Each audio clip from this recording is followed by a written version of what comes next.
എല്ലാവർക്കും നമസ്കാരം.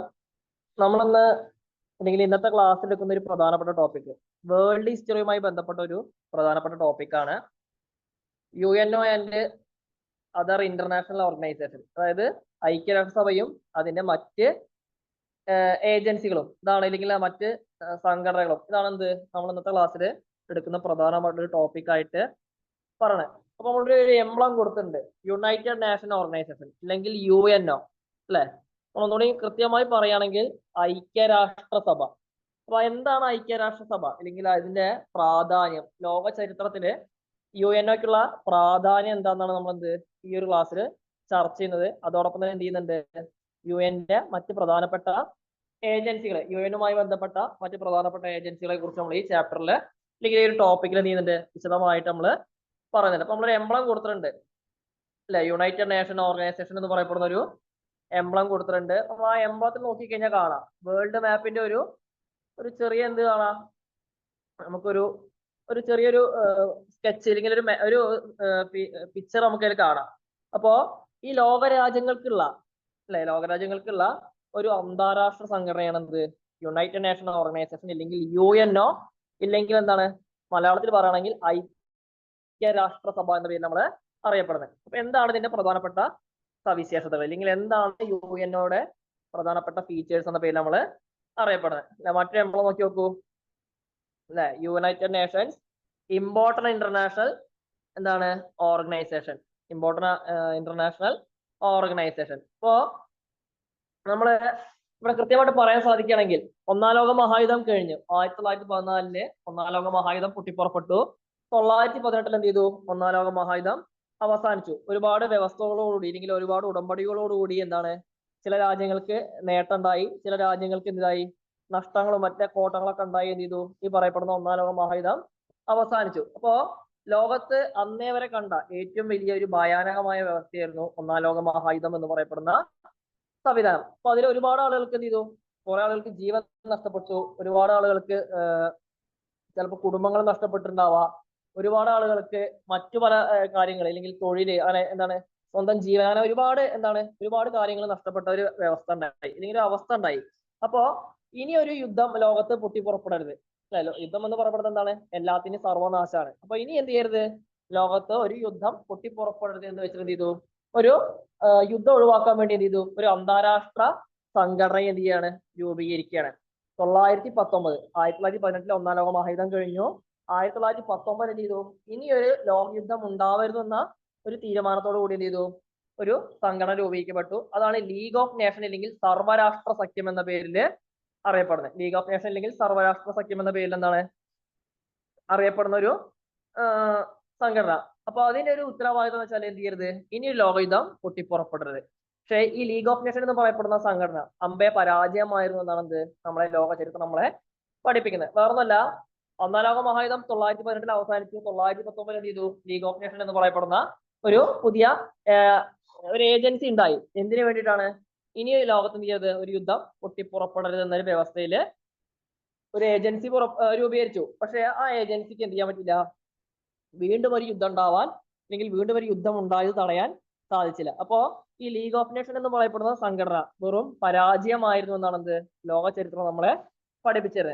അങ്ങനെ ലീഗ് ഓഫ് നേഷൻ കൃത്യമായി പ്രവർത്തിച്ചിട്ടുണ്ടെങ്കിൽ എന്തുണ്ടാവില്ല, 1939 വീണ്ടും എന്തുണ്ടാവില്ല, രണ്ടാം ലോക മഹായുദ്ധം എന്ന് പറയപ്പെടുന്ന ഒരു വേൾഡ് വാർ എന്തുണ്ടാവില്ല, ലോകത്ത് പൊട്ടിപ്പുറപ്പെടില്ല എന്നാണ് ചരിത്രകാരന്മാര് നമ്മളെ പഠിപ്പിച്ചിരുന്ന ഒരു കാര്യം. അങ്ങനെ 1939 ഈ പറഞ്ഞ പോലെ രണ്ടാം ലോക മഹായുദ്ധം പൊട്ടിപ്പുറപ്പെട്ടു.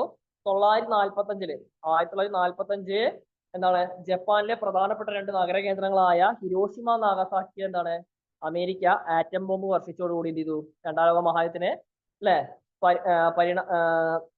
അവസാനം കുറിക്കുകയും എന്ത് ചെയ്തു, ഒരു പുതിയ ലോകം പൊട്ടിപ്പുറപ്പെടുകയും ചെയ്തു എന്നാണ് ചരിത്രം നമ്മളെ പഠിപ്പിക്കുന്നത്. അപ്പൊ എന്താ നമ്മൾ ഈ കാര്യങ്ങൾ പറഞ്ഞു തരാൻ കാരണം എന്ന് വെച്ചാല് ഐക്യരാഷ്ട്രസഭയുടെ രൂപീകരണത്തെ കുറിച്ചാണ് നമ്മളൊരു ചെറിയൊരു ഒരു ഒരു ഒരു കുറച്ച് മുന്നൊരുക്കമായിട്ടാണ് നമ്മളിത് പറയണത്. അപ്പോ ഈ പറഞ്ഞ പോലെ 1945 എന്ത് ചെയ്തു, രണ്ടാം ലോക മഹായുദ്ധം പൊട്ടിപ്പുറപ്പെട്ടത് അവസാനിച്ചു.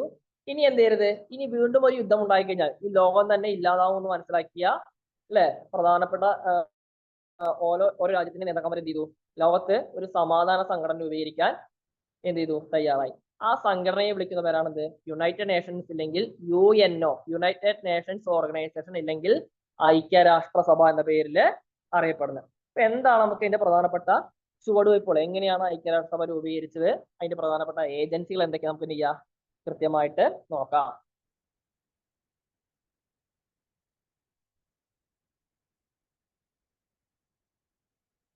അതായത് പ്രധാനപ്പെട്ട കാര്യം എന്ത്, യുദ്ധകാല സമ്മേളനങ്ങൾ, വാർ ടൈം കോൺഫറൻസ്. ഐക്യരാഷ്ട്ര സംഘടനയെ കുറിച്ചുള്ള ആലോചനകൾ യുദ്ധകാലത്ത് വരെ നടന്നിരുന്നു.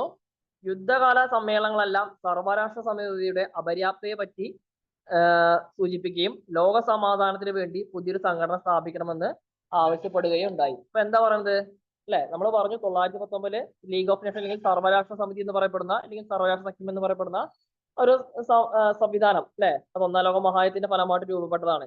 ആ സംഘടനയ്ക്ക് എന്ത് ചെയ്യാൻ പറ്റിയില്ല, ലോകത്തൊരു യുദ്ധം ഉണ്ടാവും തടഞ്ഞു നിർത്താൻ സാധിച്ചില്ല, അല്ലെങ്കിൽ അതിന്റെ അപര്യാപ്തയെ പറ്റി സൂചിപ്പിക്കുകയും ലോക സമാധാനത്തിന് എന്താണ് ഒരു പുതിയ സംഘടന സ്ഥാപിക്കണമെന്ന് എന്ത് ചെയ്യാണ് അല്ലെ, ലോകത്തിലെ ജനങ്ങള് ആവശ്യപ്പെടുകയുണ്ടായി. ഇതാണ് എന്ത് അതിന്റെ പ്രധാനപ്പെട്ട ഒരു ഫസ്റ്റ് സ്റ്റെപ്പായിട്ട് പറഞ്ഞത് അല്ലെ. പ്രധാനപ്പെട്ട ചാർട്ടർ ആണ് അറ്റ്ലാന്റിക് ചാർട്ടർ അല്ലെ, ഓഗസ്റ്റ് 14, 1941. അപ്പൊ 1941 ഓഗസ്റ്റ് 14 അറ്റ്ലാന്റിക് ചാർട്ടർ എന്ന് പറയപ്പെടുന്ന ഒരു എഗ്രിമെന്റ് ഒപ്പുവെച്ചതാണെന്ത് ഈ പറയപ്പെടുന്ന ഐക്യരാഷ്ട്രസഭയുടെ ഒരു പ്രധാനപ്പെട്ട എന്താണ് ഒരു രൂപീകരണത്തിന് വഴിതെളിച്ച കാര്യമായിട്ട് പറഞ്ഞത്. നോക്ക് എന്താണ് ഐക്യരാഷ്ട്രസഭയുടെ രൂപീകരണത്തിന് വഴിതെളിച്ച ഒന്നാമത്തെ സമ്മേളനം 1941 ഓഗസ്റ്റിൽ അറ്റ്ലാന്റിക് സമുദ്രത്തിലെ ഒരു യുദ്ധക്കപ്പൽ വെച്ചാണ് നടന്നത്. അപ്പൊ ഒന്ന് നോക്കുക, ഐക്യരാഷ്ട്രസഭയുടെ രൂപീകരണത്തിന് വഴിതെളിച്ച അല്ലെ ഒന്നാമത്തെ സമ്മേളനം എന്നാണ് അതിന്റെ പ്രധാനപ്പെട്ട പോയിന്റ്. അപ്പോ അറ്റ്ലാന്റിക് ചാർട്ടർ എന്താണ് അത്രയും പ്രധാനപ്പെട്ട ഘടകമാണ്.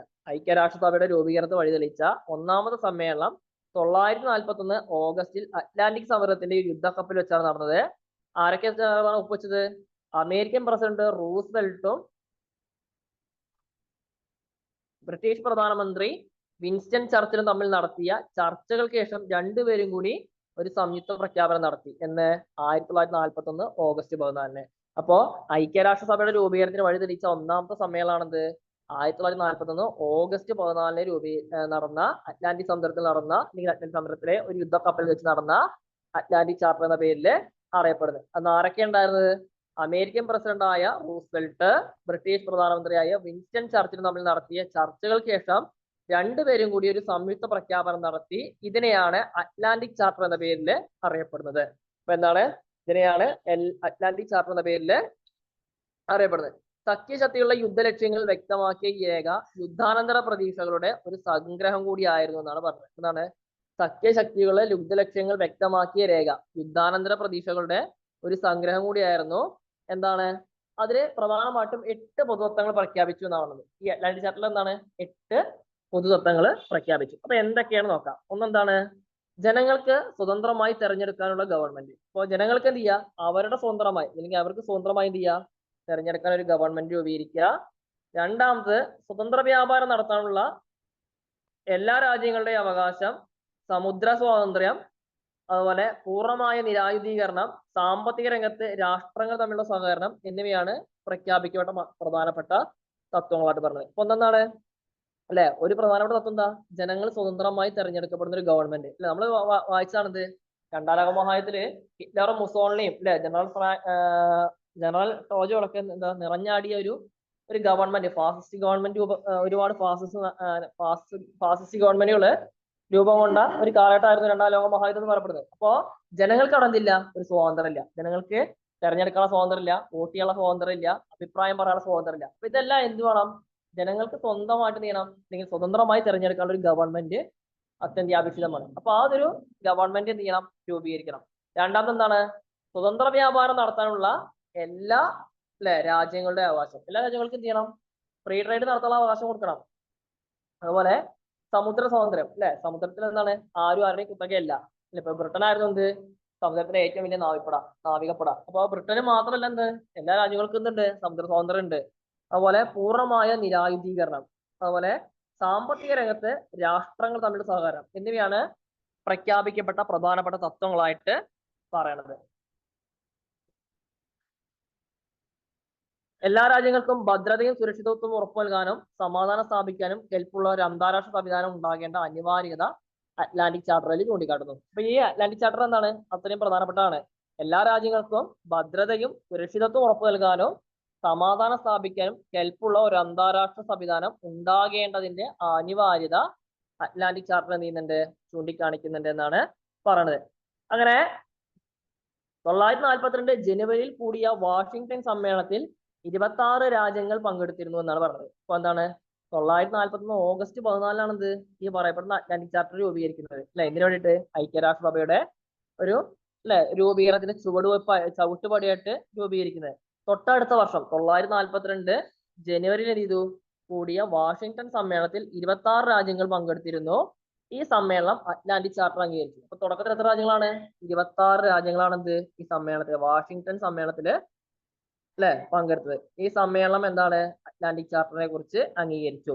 943 ഒക്ടോബർ ചേർന്ന മോസ്കോ സമ്മേളനവും യുദ്ധത്തിന് ശേഷം പുതിയ ലോക സംഘടന സ്ഥാപിക്കാൻ തീരുമാനിച്ചു. തൊട്ടടുത്ത വർഷം തന്നെ 943 മോസ്കോ സമ്മേളനം, അത് റഷ്യയുടെ ക്യാപിറ്റലായ മോസ്കോയിൽ ചേർന്ന സമ്മേളനം എന്ത് ചെയ്യാണ്, യുദ്ധത്തിന് ശേഷം ഒരു പുതിയ ലോക സംഘടന സ്ഥാപിക്കാൻ തീരുമാനിക്കുകയാണ്.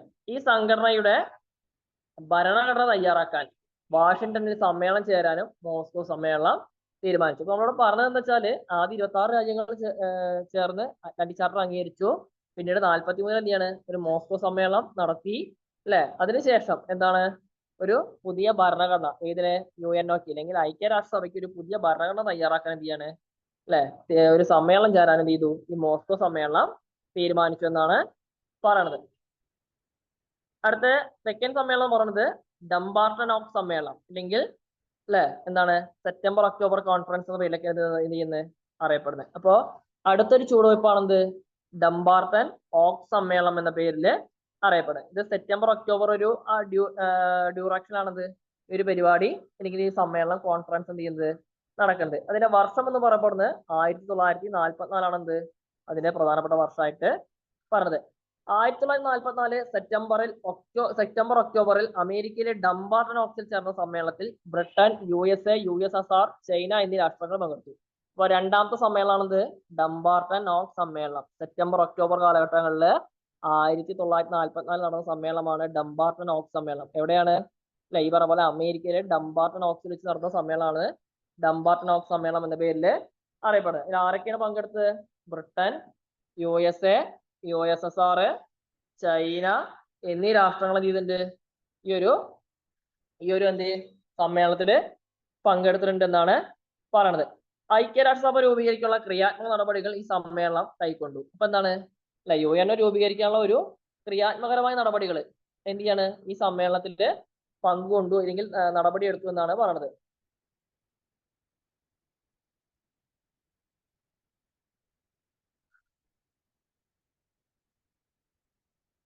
ഈ സമ്മേളനമാണ് ഐക്യരാഷ്ട്രസഭയുടെ ആദ്യ പ്രമാണരേഖ, കരട് രേഖ തയ്യാറാക്കിയത്. അപ്പോ ഡംബാർട്ടൺ ഓഫ് സമ്മേളനമാണെന്ത്, UNOയുടെ ആദ്യ പ്രമാണരേഖ അല്ലെങ്കിൽ കരട് രേഖ തയ്യാറാക്കിയത് എന്നാണ് പറഞ്ഞത്. ഈ രേഖ അംഗീകരിക്കാൻ വേണ്ടി 945 ഏപ്രിൽ സാൻ ഫ്രാൻസിസ്കോയിൽ സമ്മേളനം ചേരാനും തീർച്ചപ്പെടുത്തി. അപ്പൊ രണ്ടാമത്തെ സമ്മേളനമാണെന്ത്, ഡംബാർട്ടൺ ഓഫ് സമ്മേളനം, അമേരിക്കയിൽ ചേർത്ത സമ്മേളനമാണ്.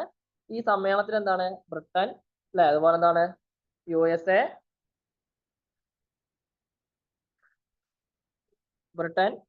USSR, ചൈന എന്നീ രാഷ്ട്രങ്ങൾ പങ്കെടുത്തു. മാത്രമല്ല എന്താണ്, ഐക്യരാഷ്ട്രസഭയുടെ ആദ്യത്തെ കരട് രേഖ തയ്യാറാക്കിയ സമ്മേളനത്തിലാണ്. മാത്രമല്ല എന്താണ്, 945 നടക്കുന്നത് 944 തൊട്ടടുത്ത വർഷം തന്നെ എന്ത് ചെയ്തു, ഏപ്രില് അമേരിക്കയിലെ സാൻ ഫ്രാൻസിസ്കോവിൽ എന്ത് ചെയ്യാണ്, ഒരു സമ്മേളനം ചേരാൻ തീർച്ചപ്പെടുത്തി. എന്തിനു വേണ്ടിയിട്ട്, ഈ രേഖയ്ക്ക് അംഗീകാരം കൊടുക്കാൻ വേണ്ടിയിട്ട് ഒരു രേഖ ചേരാനും ഈ ഒരു സമ്മേളനം ചേരാനും തീർപ്പെടുത്തി. മൂന്നാമത്തെ സമ്മേളനമാണ് യാൾട്ട സമ്മേളനം. നോക്കിയിരിക്കുക, നമ്മൾ 2 സമ്മേളനങ്ങൾ പറഞ്ഞു, അറ്റ്ലാന്റിക് ചാർട്ടർ പറഞ്ഞു, അതുപോലെ ഒക്ടോബർ സെപ്റ്റംബർ നടന്ന ഡംബാർട്ടൺ ഓക്സ് സമ്മേളനവും പറഞ്ഞു. അടുത്താണെന്ത്, യാൾട്ട സമ്മേളനം ഫെബ്രുവരിയിലാണ് നടക്കുന്നത് കേട്ടോ. 1945 ഫെബ്രുവരിയിലാണെന്ത്, യാൾട്ട സമ്മേളനം അല്ലെങ്കിൽ യാൾട്ട കോൺഫറൻസ് നടക്കുന്നത്. 945 ജനുവരി 4 മുതൽ 11 വരെ സോവിയറ്റ് യൂണിയനിലെ യാൾട്ടയിൽ ഒരു സമ്മേളനം ചേരുകയുണ്ടായി. റൂസ്വെൽറ്റ്, ചർച്ചിൽ, സ്റ്റാലിൻ എന്നിവർ ഈ സമ്മേളനത്തിൽ പങ്കെടുത്തു. അപ്പൊ എന്താണ്, എവിടെയാണ്, സോവിയറ്റ് യൂണിയനിലെ USSRലെ യാൾട്ടയിലാണെന്ത് ഈ ഒരു മൂന്നാമത്തെ സമ്മേളനം നടക്കുന്നത്. ആരൊക്കെ പങ്കെടുത്തു, 945 ഫെബ്രുവരി 4 മുതൽ 11 വരെ ഫെബ്രുവരി 4 മുതൽ 11 വരെ USSRലെ യാൾട്ടയിലാണെന്ത് ഈ ഒരു സമ്മേളനം ചേരുന്നത്. ഇതില് റൂസ്വെൽറ്റ്, അമേരിക്കൻ പ്രസിഡന്റായ റൂസ്വെൽറ്റ്, വിൻസ്റ്റൺ ചർച്ചിൽ, ബ്രിട്ടീഷ് പ്രധാനമന്ത്രി വിൻസ്റ്റൺ ചർച്ചിൽ, അതുപോലെ സോവിയറ്റ് യൂണിയന്റെ പ്രസിഡന്റായ സ്റ്റാലിൻ, ജോസഫ് സ്റ്റാലിൻ തുടങ്ങിയവർ എന്ത് ചെയ്തിട്ടുണ്ട് ഈ സമ്മേളനത്തില് പങ്കെടുത്തു. പല യുദ്ധാനന്തര പ്രശ്നങ്ങളെ കുറിച്ചും ഈ സമ്മേളനം സജീവമായി ചർച്ച ചെയ്യുകയും തീരുമാനത്തിലെത്തുകയും ഉണ്ടായി എന്നാണ് പറയുന്നത്. അപ്പൊ എന്താണ് പല പ്രശ്നങ്ങളെ കുറിച്ചും എന്ത് ചെയ്യുന്നത്, പല യുദ്ധാനന്തര പ്രശ്നങ്ങളെ കുറിച്ചും, യുദ്ധം കഴിഞ്ഞുണ്ടാവുന്ന പല ആഫ്റ്റർ കോൺസിക്വൻസിനെ കുറിച്ച് എന്ത് ചെയ്തിട്ടുണ്ട് ഈ സമ്മേളനം സജീവമായി ചർച്ച ചെയ്തു, തീരുമാനത്തിലെത്തി എന്നാണ് പറഞ്ഞത്. യുദ്ധകാല സമ്മേളനങ്ങളിൽ ഏറ്റവും പ്രധാനപ്പെട്ട സമ്മേളനമായിരുന്നു ഇത്. ഐക്യരാഷ്ട്രസഭയുടെ ഘടന, പ്രവർത്തനം തുടങ്ങിയ കുറിച്ച് വിശദമായ രൂപ തയ്യാറാക്കിയത് ഈ സമ്മേളനമാണ്. അപ്പൊ അതാണ് അതിന്റെ പ്രധാനപ്പെട്ട പോയിന്റ് ആയിട്ട് പറഞ്ഞത് അല്ലെ. ഈ നടന്ന കോൺഫറൻസിൽ ഏറ്റവും പ്രധാനപ്പെട്ട കോൺഫറൻസ് ആണിത് യാൾട്ട സമ്മേളനം. എവിടെ വെച്ച് നടന്നത്? 945 ഫെബ്രുവരി 4 മുതൽ 11 വരെ USSRലെ യാൾട്ടയിൽ വെച്ച് നടന്ന ഈ സമ്മേളനത്തിലാണ് എന്ത് ഐക്യരാഷ്ട്രസഭയുടെ സമ്മേളനങ്ങളിലെ ഏറ്റവും പ്രധാനപ്പെട്ട സമ്മേളനമായിട്ട് കരുതുന്നത്. മാത്രമല്ല അതിന്റെ ഘടന, UNOയുടെ ഘടന, പ്രവർത്തനം തുടങ്ങിയവയെ കുറിച്ച് വിശദമായ രൂപം തയ്യാറാക്കിയത് ഈ സമ്മേളനമാണെന്നാണ് പറയണത്. 945 ഏപ്രിൽ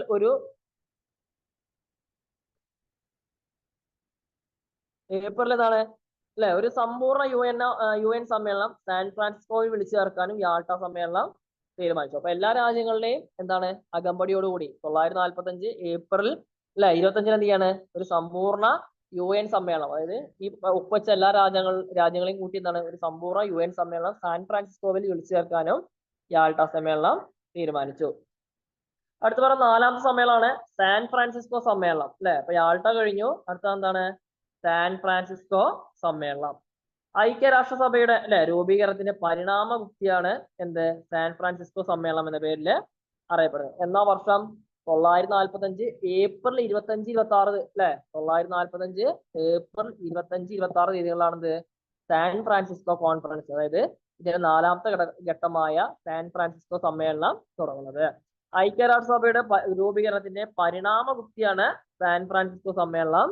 945 ഏപ്രിൽ 25, 26 നടന്ന ഈ സമ്മേളനത്തിൽ 50 രാജ്യങ്ങളെ പ്രതിനിധീകരിച്ച് 200 പ്രതിനിധികൾ പങ്കെടുത്തു. അപ്പൊ നോക്കി നോക്കൂ അല്ലെ.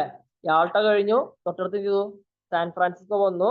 അവിടെ എന്താണ് 945 ഏപ്രിൽ 25, 26 നടന്ന ഈ സമ്മേളനത്തിൽ എന്താണ് 50 രാജ്യങ്ങളെ പ്രതിനിധീകരിച്ച് 200 പ്രതിനിധികൾ പങ്കെടുത്തു അല്ലെ. അപ്പൊ 200 പ്രതിനിധികളാണെന്ത് ഈ സാൻ ഫ്രാൻസിസ്കോ സമ്മേളനത്തിൽ പങ്കെടുത്തത്. അമേരിക്കൻ സ്റ്റേറ്റ് സെക്രട്ടറി എഡ്വാർഡ് സ്റ്റെനിയസ് അത് ആയിരുന്നു സമ്മേളനത്തിന് ചേർന്നത്. അപ്പൊ അമേരിക്കൻ സ്റ്റേറ്റ് സെക്രട്ടറി ആയ എഡ്വാർഡ് സ്റ്റെറ്റിനിയസ് എന്ന് പറയപ്പെടുന്ന ആളായിരുന്നു എന്ത് അമേരിക്കൻ സ്റ്റേറ്റ് സെക്രട്ടറി ആയ എഡ്വാർഡ് സ്റ്റെറ്റിനിയസ് എന്ന് പറയപ്പെടുന്ന ആളായിരുന്നു എന്ത് ഈ സാൻ ഫ്രാൻസിസ്കോ സമ്മേളനത്തിന് ചെയർമാനായിട്ട് പറഞ്ഞത്. 2 ദിവസത്തെ സുദീർഘമായ ചർച്ചകൾക്ക് ശേഷം സമ്മേളനം ഐക്യരാഷ്ട്രസഭയുടെ പ്രമാണം അംഗീകരിച്ചു. അപ്പൊ 2 ദിവസമാണ് എന്ത് ഈ സമ്മേളനം ഉണ്ടായത്. നമ്മൾ പറഞ്ഞു 25, 26 അല്ലെ. അപ്പോ ഈ 2 ദിവസം ചർച്ചകൾക്ക് ശേഷം എന്ത് ചെയ്തു ഐക്യരാഷ്ട്രസഭയുടെ പ്രമാണം എന്ത് ചെയ്തു ഈ ഒരു കോൺഫറൻസ് അംഗീകരിച്ചു എന്നാണ് പറഞ്ഞത്. അടുത്ത് പറഞ്ഞത് 5ാമത്തെ സമ്മേളനമായ പോട്സ്ഡാം സമ്മേളനം എന്നുമുതലാണ് 945 ജൂലൈ 17 മുതൽ ഓഗസ്റ്റ് 2 വരെ പോട്സ്ഡാം കോൺഫറൻസ്. ഈ പറയപ്പെടുന്ന സമ്മേളനങ്ങൾക്ക് ഒന്ന് ഓർത്ത് വെക്കുക കേട്ടോ. കാരണം നമ്മളെ UNOന്റെ രൂപീകരണത്തിന്റെ ഓരോരോ ചുവട്ടുപടികളാണെന്ത് അല്ലെങ്കിൽ ചവിട്ടുപടികളാണെന്ത് ഈ പറയപ്പെടുന്ന സമ്മേളനങ്ങൾ. അപ്പോ എന്താണ് ലാസ്റ്റ് ആണ് സമ്മേളനം പോട്സ്ഡാം സമ്മേളനം അല്ലെ. എന്താണ് 1945 ജൂലൈ 17 മുതൽ ഓഗസ്റ്റ് 2 വരെ. യുദ്ധകാല സമ്മേളനത്തിൽ അവസാനത്തേതായിരുന്നു ജർമ്മനിയിലെ പോട്സ്ഡാമിൽ നടന്ന ഈ സമ്മേളനം. അപ്പൊ എന്താണ് 945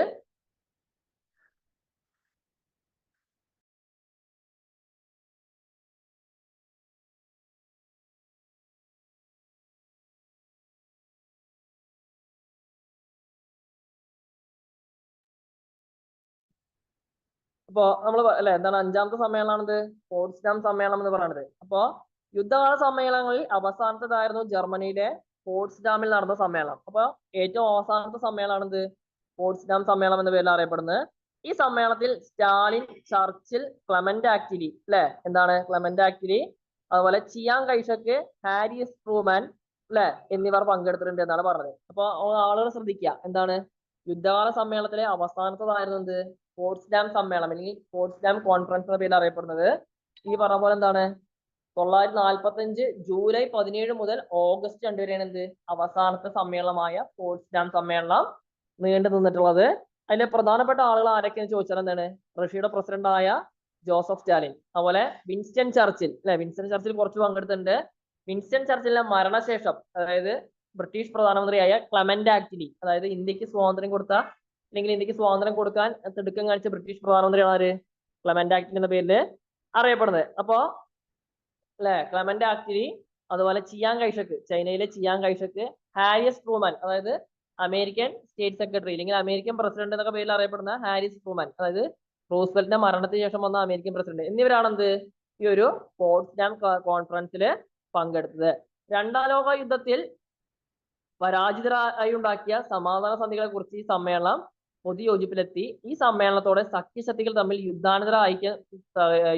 സഖ്യത്തിലുണ്ടായിരുന്ന ഐക്യം തകരുകയും ശീതസമരം ആരംഭിക്കുകയും ചെയ്തു എന്നാണ് പറഞ്ഞത്. അപ്പൊ ഈ ഒരു സമ്മേളനം, അഞ്ചാമത്തെ ഒരു കോൺഫറൻസ് എന്താണ്, ഒരുപാട് മാറ്റങ്ങൾ വരുത്തിയ സമ്മേളനമാണ്. എന്തൊക്കെയാണ്? അവസാന സമ്മേളനമാണ് 945 ജൂലൈ 17 മുതൽ ഓഗസ്റ്റ് 2 വരെയാണെന്ത് ഈ ഒരു സമ്മേളനം നടന്നിട്ടുള്ളത്. മാത്രമല്ല എന്താണ്, അല്ല ആരൊക്കെയാണ് പങ്കെടുത്തുള്ളത്? Joseph Stalin, Winston Churchill, Clement Attlee, Chiang Kaishek, Harris Truman തുടങ്ങിയ നേതാക്കൾ പങ്കെടുത്തു. മാത്രമല്ല എന്താണ്, രണ്ടാം ലോക മഹായുദ്ധത്തിൽ പരാജിതരായ, ആരൊക്കെയാ പരാജിതരായത്? ജർമ്മനി, ഇറ്റലി, ജപ്പാൻ അല്ലെ തുടങ്ങിയ അച്ചുതണ്ട് ശക്തികൾ അല്ലെ, പരാജിതരുമായി ഉണ്ടാക്കിയ സമാധാന സന്ധികളെ കുറിച്ച് ഈ സമ്മേളനം പൊതുയോജിപ്പിലെത്തി. ഈ സമ്മേളനത്തോടെ സഖ്യശക്തികൾ തമ്മിലുണ്ടായ യുദ്ധകാലത്തുണ്ടായ ഐക്യം തകരുകയും ശീതസമരം ആരംഭിക്കുകയും ചെയ്തു എന്നാണ് പറഞ്ഞത്. അപ്പൊ എന്താരാ സഖ്യശക്തികള്? ഈ പറയപ്പെടുന്ന അമേരിക്ക, USSR, ബ്രിട്ടൻ, ഫ്രാൻസ് തുടങ്ങിയ രാജ്യങ്ങളാണിത് സഖ്യശക്തികള്, അതായത് അച്ചുതണ്ട് ശക്തികൾക്ക് നേരെ എതിരെയുള്ള ശക്തികൾ. ഇവരെന്തായിരുന്നു? ഇവർ രണ്ടാം ലോക മഹായുദ്ധത്തിൽ ഭയങ്കര കൂട്ടായിരുന്നു. എന്നാൽ ഐക്യരാഷ്ട്രസഭയുടെ രൂപീകരണത്തോടുകൂടി എന്ത് ചെയ്തു? ഈ പറയപ്പെടുന്ന സഖ്യം എന്ത് ചെയ്തു? സഖ്യശക്തികളുടെ സഖ്യം ചെയ്തു വിഘടിക്കുകയും പകരം കോൾഡ് വാർ അല്ലെങ്കിൽ ശീതസമരം, നമ്മൾ കേട്ടിട്ടുള്ള പ്രധാനപ്പെട്ട കാര്യമാണിത് ശീതസമരം, കോൾഡ് വാർ അല്ലെ, കോൾഡ് വാർ എന്ന് പറയപ്പെടുന്ന പ്രോസസ്സ് ലോകത്ത് ഉണ്ടാവുകയും ചെയ്തു എന്നാണ് പറഞ്ഞത്. അപ്പൊ ഇതാണെന്ത് ഈ പറയപ്പെടുന്ന 5 സമ്മേളനങ്ങളാണെന്ത് ഈ പറയപ്പെടുന്ന 5 സമ്മേളനങ്ങളാണ് എന്ത് നമ്മുടെ UNOയുടെ അല്ലെ ചവിട്ടുപടികളായിട്ട് അല്ലെങ്കിൽ ഘട്ടം ഘട്ടമായിട്ടുള്ള ചവിട്ടുപടികളായിട്ട് പറഞ്ഞത്. ഒന്നാമത് എന്താണ്? അറ്റ്ലാന്റിക് ചാർട്ടർ ഓഗസ്റ്റ് 14, 1941 നടന്ന സംഭവം. രണ്ടാമതെന്താ? ഡംബാർട്ടൺ ഓക്ക് സമ്മേളനം അല്ലെ, എവിടെയാണ്? അമേരിക്കയിലെ ഡംബാർട്ടൺ ഓക്കിൽ നടന്ന സമ്മേളനം. മൂന്നാമത്തെയാണെന്ത്? യാൾട്ട സമ്മേളനം അല്ലെ, യാൾട്ട സമ്മേളനം. 4 സാൻ ഫ്രാൻസിസ്കോ സമ്മേളനം. 5 പോട്സ്ഡാം സമ്മേളനം. ഈ 5 സമ്മേളനങ്ങളിലൂടെയാണെന്ത്, ഇല്ലെങ്കിൽ 5 സമ്മേളനങ്ങൾ വഴിയാണെന്ത് ഐക്യരാഷ്ട്രസഭ അല്ലെങ്കിൽ UNO എന്ന് പറയപ്പെടുന്ന യുണൈറ്റഡ് നാഷൻ ഓർഗനൈസേഷൻ ചെയ്തിട്ടുള്ളത് ലോകത്ത് രൂപം കൊണ്ടുള്ളത്. എന്തിനു വേണ്ടിട്ട്? ഇനിയൊരു ലോകയുദ്ധം അല്ലെ, ഇനിയൊരു യുദ്ധം എന്ത് ചെയ്യരുത് ലോകത്ത് ഉണ്ടാവരുത് എന്ന ലക്ഷ്യത്തോടു കൂടി.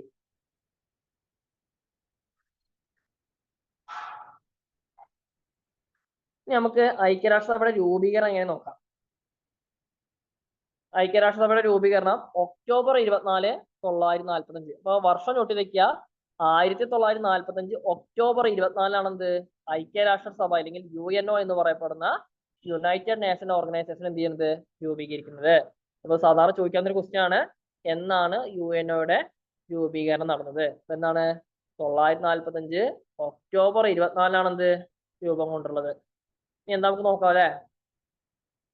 സാൻ ഫ്രാൻസിസ്കോ സമ്മേളനം രൂപപ്പെടുത്തിയ UN പ്രമാണത്തിൽ 50 രാജ്യങ്ങളാണ് ഒപ്പുവെച്ചത്. പിന്നീട് 1945 ഒക്ടോബർ 15 പോളണ്ട് കൂടി ഒപ്പുവെച്ചതോടുകൂടി അംഗരാഷ്ട്രങ്ങളുടെ എണ്ണം 51ആയി. അപ്പൊ നമ്മൾ പറഞ്ഞു, 4ാമത്തെ സമ്മേളനമായ സാൻ ഫ്രാൻസിസ്കോ സമ്മേളനത്തിൽ എത്രയാണ്? 50 രാജ്യങ്ങളാണെന്ത് ഒപ്പുവെച്ചിട്ടുള്ളത് അല്ലെ. എന്നാൽ 1945 ഒക്ടോബർ 15 പോളണ്ട് കൂടി എന്താണ്, പോളണ്ട് എന്ന് പറയപ്പെടുന്ന ഒരു സോവിയറ്റ് രാജ്യം അല്ലെങ്കിൽ ഒരു സോഷ്യലിസ്റ്റ് രാജ്യം എന്ത് ചെയ്തു? ഈ പറയപ്പെടുന്ന ഐക്യരാഷ്ട്രസഭയുടെ എഗ്രിമെന്റ് എന്ത് ചെയ്യാണ്? ഒപ്പുവെച്ചു. അതോടുകൂടി അംഗങ്ങളുടെ എണ്ണം എന്താണ്? 51ആയിട്ട് മാറി. അപ്പൊ ഈ പോളണ്ട് എന്ന് പറയപ്പെടുന്ന രാജ്യത്തിന് ഒരുപാട് സവിശേഷത ഉണ്ട് കേട്ടോ.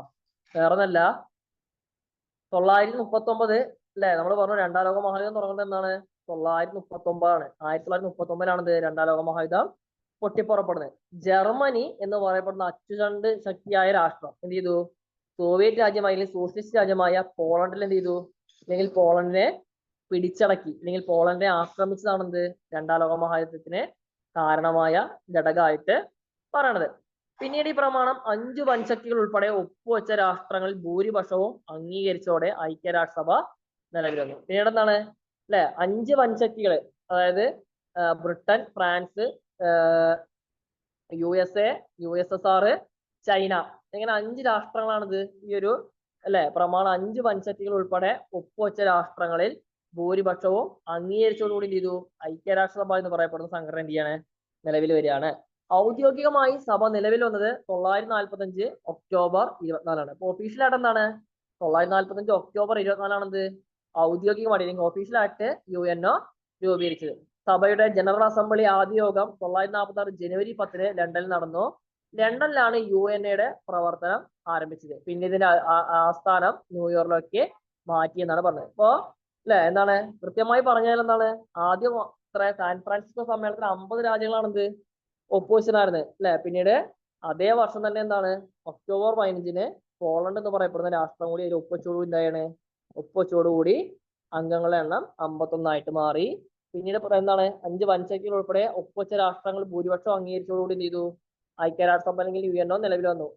ഔദ്യോഗികമായിട്ട് 945 ഒക്ടോബർ 24 ഇത് രൂപം കൊണ്ടതെങ്കിൽ 945 ജനുവരി 10 ഇതിന്റെ ഫസ്റ്റ് ജനറൽ അസംബ്ലി ഇതിന്റെ ഫസ്റ്റ് ജനറൽ അസംബ്ലി എവിടെ നടക്കുന്നത്?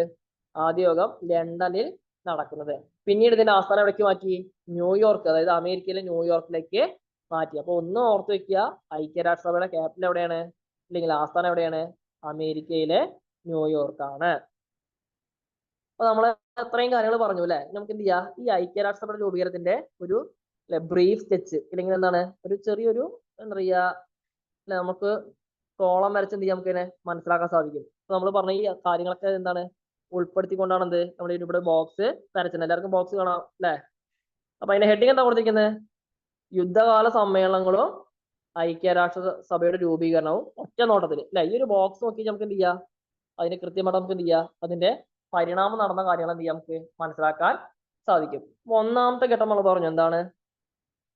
എന്താ ഒന്നാമത്തെ ഘട്ടം? ഈ പറഞ്ഞ പോലെ അറ്റ്ലാന്റിക് ചാർട്ടർ ഓഗസ്റ്റ് 14, 1941 ഒന്നാമത്തെ ഘട്ടം, അതായത് ഒപ്പുവെക്കുന്നത് ഇവിടെ ആരൊക്കെയാണ്?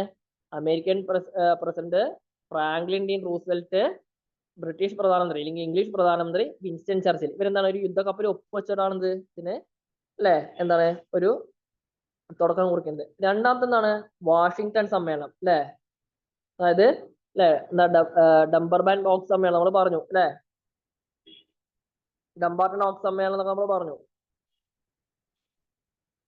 ആ സമ്മേളനം ഏതാണ്?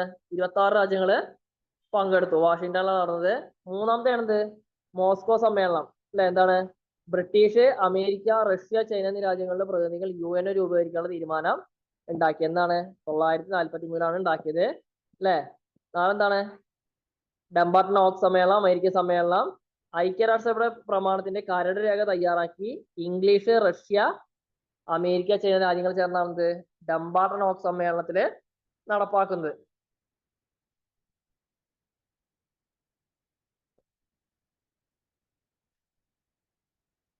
മൂന്നാമത്തെ സമ്മേളനമാണിത്. നമ്മൾ ഇടയിൽ പറഞ്ഞ സമ്മേളനങ്ങൾ എന്ന് വെച്ചാൽ ചെറിയ ചെറിയ സമ്മേളനങ്ങളാണ്. പ്രധാനപ്പെട്ട സമ്മേളനങ്ങൾ നമ്മൾ കണ്ടില്ല.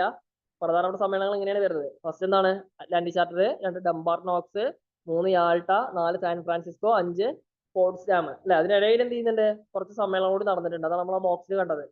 അപ്പൊ മൂന്നാമത്തെ പ്രധാനപ്പെട്ട സമ്മേളനമാണ് യാൾട്ട സമ്മേളനം. സോവിയറ്റ് യൂണിയനിലാണ്. 945 ഫെബ്രുവരിയിലാണ് നടക്കുന്നത്. അവിടെ റൂസ്വെൽറ്റ്, ചർച്ചില്, സ്റ്റാലിൻ ഐക്യരാഷ്ട്രസഭയുടെ പ്രവർത്തനത്തിന്റെ വിശദരേഖ തയ്യാറാക്കി. അതായത് പ്രധാനപ്പെട്ട സമ്മേളനമായിട്ട് കണ്ടു. നാലാമത്തെയാണ് സാൻ ഫ്രാൻസിസ്കോ അമേരിക്കയിൽ നടന്ന സമ്മേളനം. ഏപ്രിൽ 1945 ഐക്യരാഷ്ട്രസഭയുടെ പ്രമാണത്തിന്റെ അസൽ രേഖ, അതായത് ഇതിന്റെ എന്താണ് രേഖ തയ്യാറാക്കിയത് 50 രാഷ്ട്രത്തിന്റെ 200 പ്രതിനിധികൾ എവിടെ ഉണ്ടായിരുന്നു? ഈ പറയപ്പെടുന്ന സാൻ ഫ്രാൻസിസ്കോ സമ്മേളനത്തിൽ ഉണ്ടായിരുന്നു. ലാസ്റ്റ് വണ്ണാണെന്ത്? പോട്സ്ഡാം ജർമ്മനിയിൽ നടന്ന സമ്മേളനം ജൂലൈ ഓഗസ്റ്റ് കാലഘട്ടങ്ങളിൽ ജൂലൈ ഓഗസ്റ്റ് കാലഘട്ടങ്ങളിൽ 945 വർഷത്തില് 1945 വർഷത്തില് ജൂലൈ ഓഗസ്റ്റ് കാലഘട്ടങ്ങളിൽ നടന്ന പോട്സ്ഡാം ജർമ്മനിയിൽ നടന്ന സമ്മേളനം. ഇതില് ചർച്ചില്, സ്റ്റാലിൻ, അല്ലെ, ക്ലെമന്റ് ആറ്റ്ലി, ചിയാങ് കൈഷക്ക്, ട്രൂമാൻ പരാജിതരുമായി ഉണ്ടാക്കിയ സമാധാന ഉടമ്പടികൾ അംഗീകരിച്ചു. അങ്ങനെ 1945 ഒക്ടോബർ 24 എന്താണ്, ലോകത്ത് ഇനി ഒരു യുദ്ധം ഉണ്ടാവരുതെന്ന വ്യവസ്ഥയോടുകൂടി എന്ത് ചെയ്തു, ലോക സമാധാനം ആഗ്രഹിച്ചുകൊണ്ട് ഒരു സംഘടന രൂപീകരിക്കപ്പെട്ടു. അതാണ് ഐക്യരാഷ്ട്രസഭ അല്ലെങ്കിൽ യുണൈറ്റഡ് നേഷൻ ഓർഗനൈസേഷൻ എന്ന പേരിൽ അറിയപ്പെടുന്നത്. ഇപ്പോ 1945 ഒക്ടോബർ 24 എന്താണ്, ഐക്യരാഷ്ട്രസഭ നിലവിൽ വന്നു. ഈ വർഷം എന്ത് ചെയ്യുക, നോട്ട് ചെയ്ത് വെക്കുക. ഈ പറഞ്ഞ സമ്മേളനങ്ങൾ എന്ത് ചെയ്യുക, നോട്ട് ചെയ്ത് വെക്കുക. അവരുടെ വർഷങ്ങൾ നോട്ട് ചെയ്ത് വെക്കുക. അവയിലെ പ്രധാനപ്പെട്ട നേതാക്കൾ എന്ത് ചെയ്യുക, നോട്ട് ചെയ്ത് വെക്കുക. നമുക്ക് ചോദിക്കാനുള്ള ഒരു ക്വസ്റ്റ്യൻ ആണ് UNO ആൻഡ് അല്ലെ അതർ ഇന്റർനാഷണൽ ഏജൻസീസ് എന്ന് പറയപ്പെടുന്ന ഒരു ടോപ്പിക് വരുന്നത്. അല്ലെ, UN എന്താണ്,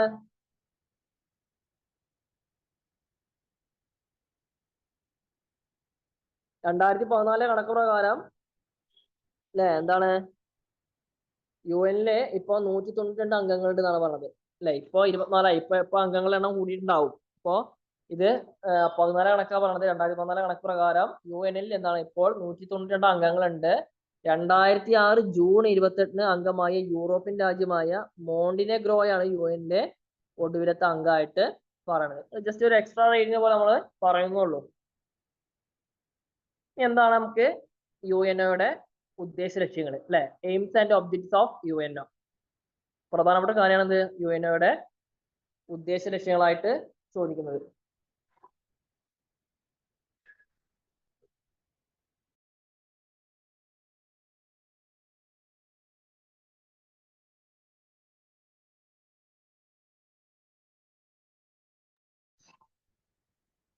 അപ്പൊ നമുക്ക് ഒന്നാമത്തെ ലക്ഷ്യം നോക്കാം. അല്ലെ, ഐക്യരാഷ്ട്രസഭയുടെ ഉദ്ദേശ ലക്ഷ്യങ്ങൾ അതിന്റെ പ്രമാണത്തിന്റെ മുഖവരയിൽ വിശദമായി പ്രസ്താവിക്കുന്നുണ്ട്. അവ താഴെ കൊടുക്കുന്നു. അപ്പോ അല്ലെ, നമ്മുടെ ഇന്ത്യൻ കോൺസ്റ്റിറ്റ്യൂഷൻ പ്രിയാമ്പിൾ ആമുഖം എന്ന് പറയപ്പെടുന്ന ഒരു ഭാഗമുണ്ട്. അതുപോലെ എന്താണ്, ഈ ഐക്യരാഷ്ട്രസഭ എന്ന് പറയപ്പെടുന്ന ഇന്റർനാഷണൽ ഏജൻസിക്ക് എന്തുണ്ട്, ഒരു അല്ലെ ഒരു എന്താ പറയാ പ്രമാണത്തിന് മുഖവര കൊടുത്തിട്ടുണ്ട്. അതിലെന്ത് ചെയ്യുന്നുണ്ട്, അതിന്റെ ഉദ്ദേശ ലക്ഷ്യങ്ങൾ എന്ത് ചെയ്യുന്നുണ്ട്, കൃത്യമായിട്ട് പറയുന്നുണ്ട്. അവ എന്തൊക്കെയാണ് നമുക്ക് എന്ത് ചെയ്യാം നോക്കാം.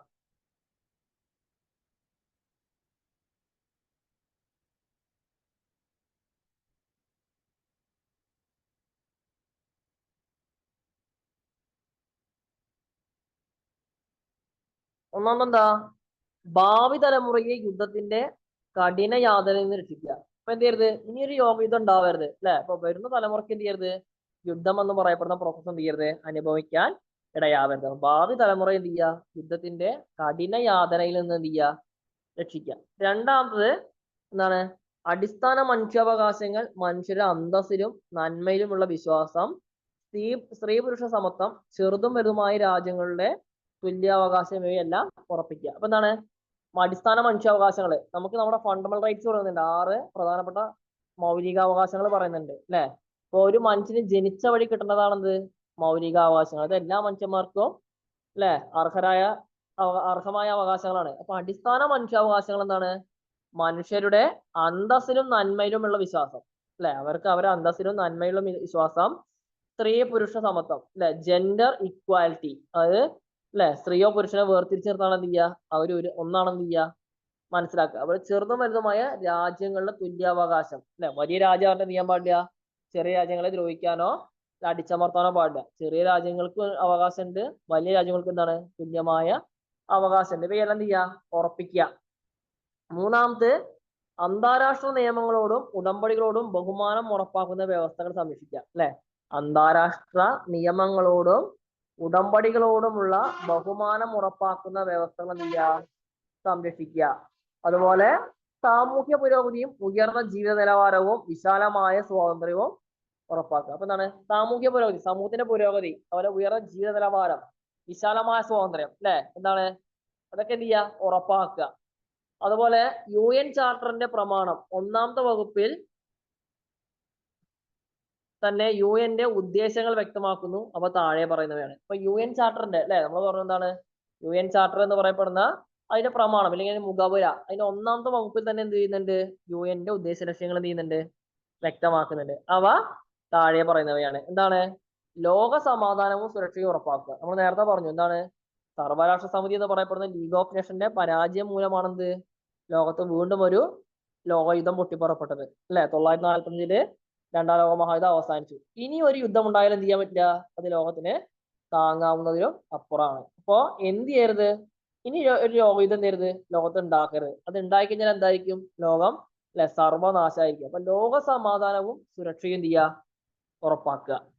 തുല്യമായ അവകാശം എന്ന തത്വത്തിന്റെ അടിസ്ഥാനത്തിൽ രാജ്യങ്ങൾ തമ്മിൽ സൗഹാർദ്ദ ബന്ധം വളർത്തുക അല്ലെ. അപ്പൊ രാജ്യങ്ങൾ തമ്മിൽ എന്ത് ചെയ്യാണ്, ഒരു വൈരാഗ്യം ഇല്ലാണ്ട് എന്ത് ചെയ്യാണ്, പരസ്പര സൗഹാർദ്ദം അല്ലെ, അയൽ രാജ്യമാണെന്നുള്ള സൗഹാർദ്ദത്തിൽ എന്ത് ചെയ്യുക, മുന്നോട്ട് പോകുക. അപ്പൊ രാജ്യങ്ങൾ തമ്മിൽ എന്താണ്, ഒരു സൗഹൃദ ബന്ധം വളർത്തിയെടുക്കുക.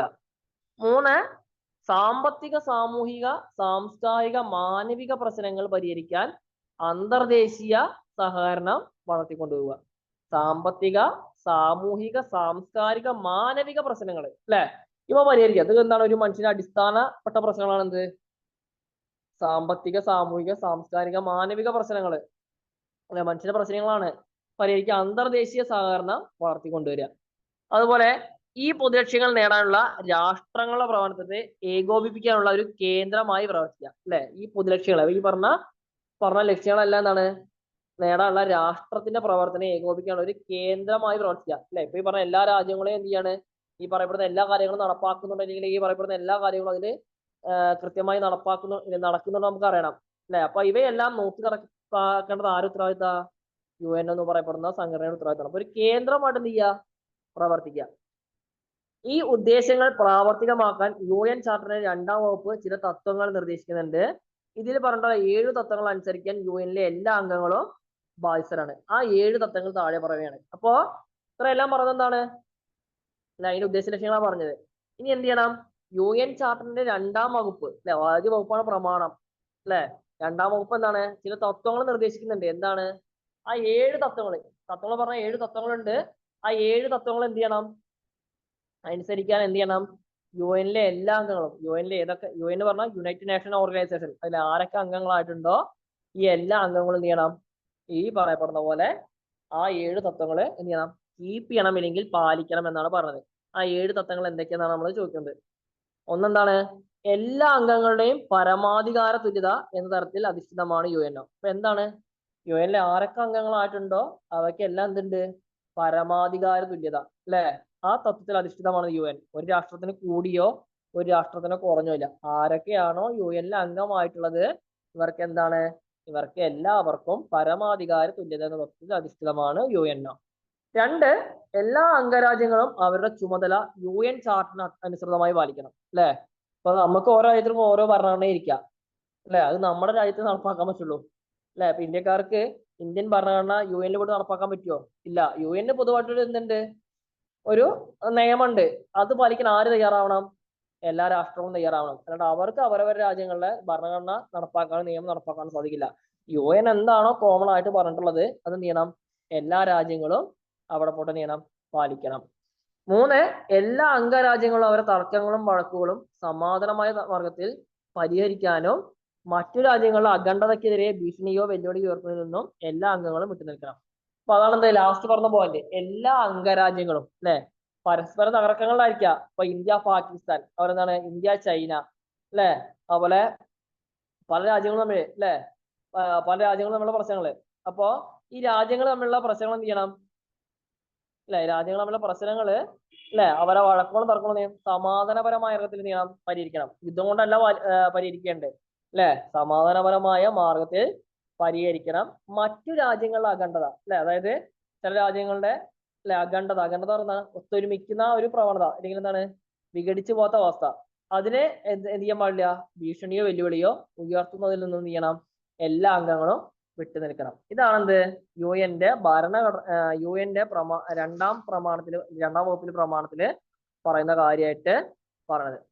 മറ്റു പറയുന്ന കാര്യം എന്ന് വെച്ചാല് UN ചാർട്ടർ അനുസരിച്ച് UN എടുക്കുന്ന എല്ലാ നടപടികൾക്കും അംഗരാജ്യങ്ങൾ പരിപൂർണ സഹായം നൽകണം. അതൊരു പ്രധാനപ്പെട്ട പോയിന്റ് ആണ് അല്ലെ. എന്താണ്, UN ചാർട്ടർ അനുസരിച്ച് UN പങ്കെടുക്കുന്ന അല്ലെ, UNO പങ്കെടുക്കുന്ന എല്ലാ നടപടികളും, UN എന്തൊക്കെ നടപടികളാണോ ചെയ്യുന്നത് അതിനെന്ത് ചെയ്യണം, എല്ലാ അംഗരാജ്യങ്ങളും എന്ത് ചെയ്യണം, പരിപൂർണ സഹായം നൽകണം. 6ാമത് പറഞ്ഞത് UN അംഗമല്ലാത്ത രാജ്യങ്ങളും UNOന്റെ തത്വം അനുസരിച്ച് പ്രവർത്തിക്കുന്നുണ്ടെന്ന് UN ഉറപ്പുവരുത്തണം. അപ്പൊ നമ്മൾ പറഞ്ഞു എന്താണ്, ഇത്ര രാജ്യങ്ങൾ UNO അംഗമാണ് പറഞ്ഞു അല്ലെ. അപ്പൊ UN അംഗമല്ലാത്ത രാജ്യങ്ങളുണ്ടാവും, അവരെന്ത് ചെയ്യണം, ഈ പറഞ്ഞ പോലെ അല്ലെ UNOന്റെ തത്വം അനുസരിച്ച് പ്രവർത്തിക്കുന്നുണ്ട് എന്ത് ചെയ്യണം, UN ഉറപ്പുവരുത്തണം. UN ഉള്ള രാജ്യങ്ങൾ മാത്രമല്ല, പുറമെയുള്ള രാജ്യങ്ങൾ എന്ത് ചെയ്യണം, UNOയുടെ നിയമം അനുസരിച്ച് ജീവിക്കണം എന്നാണ് പറയണത്.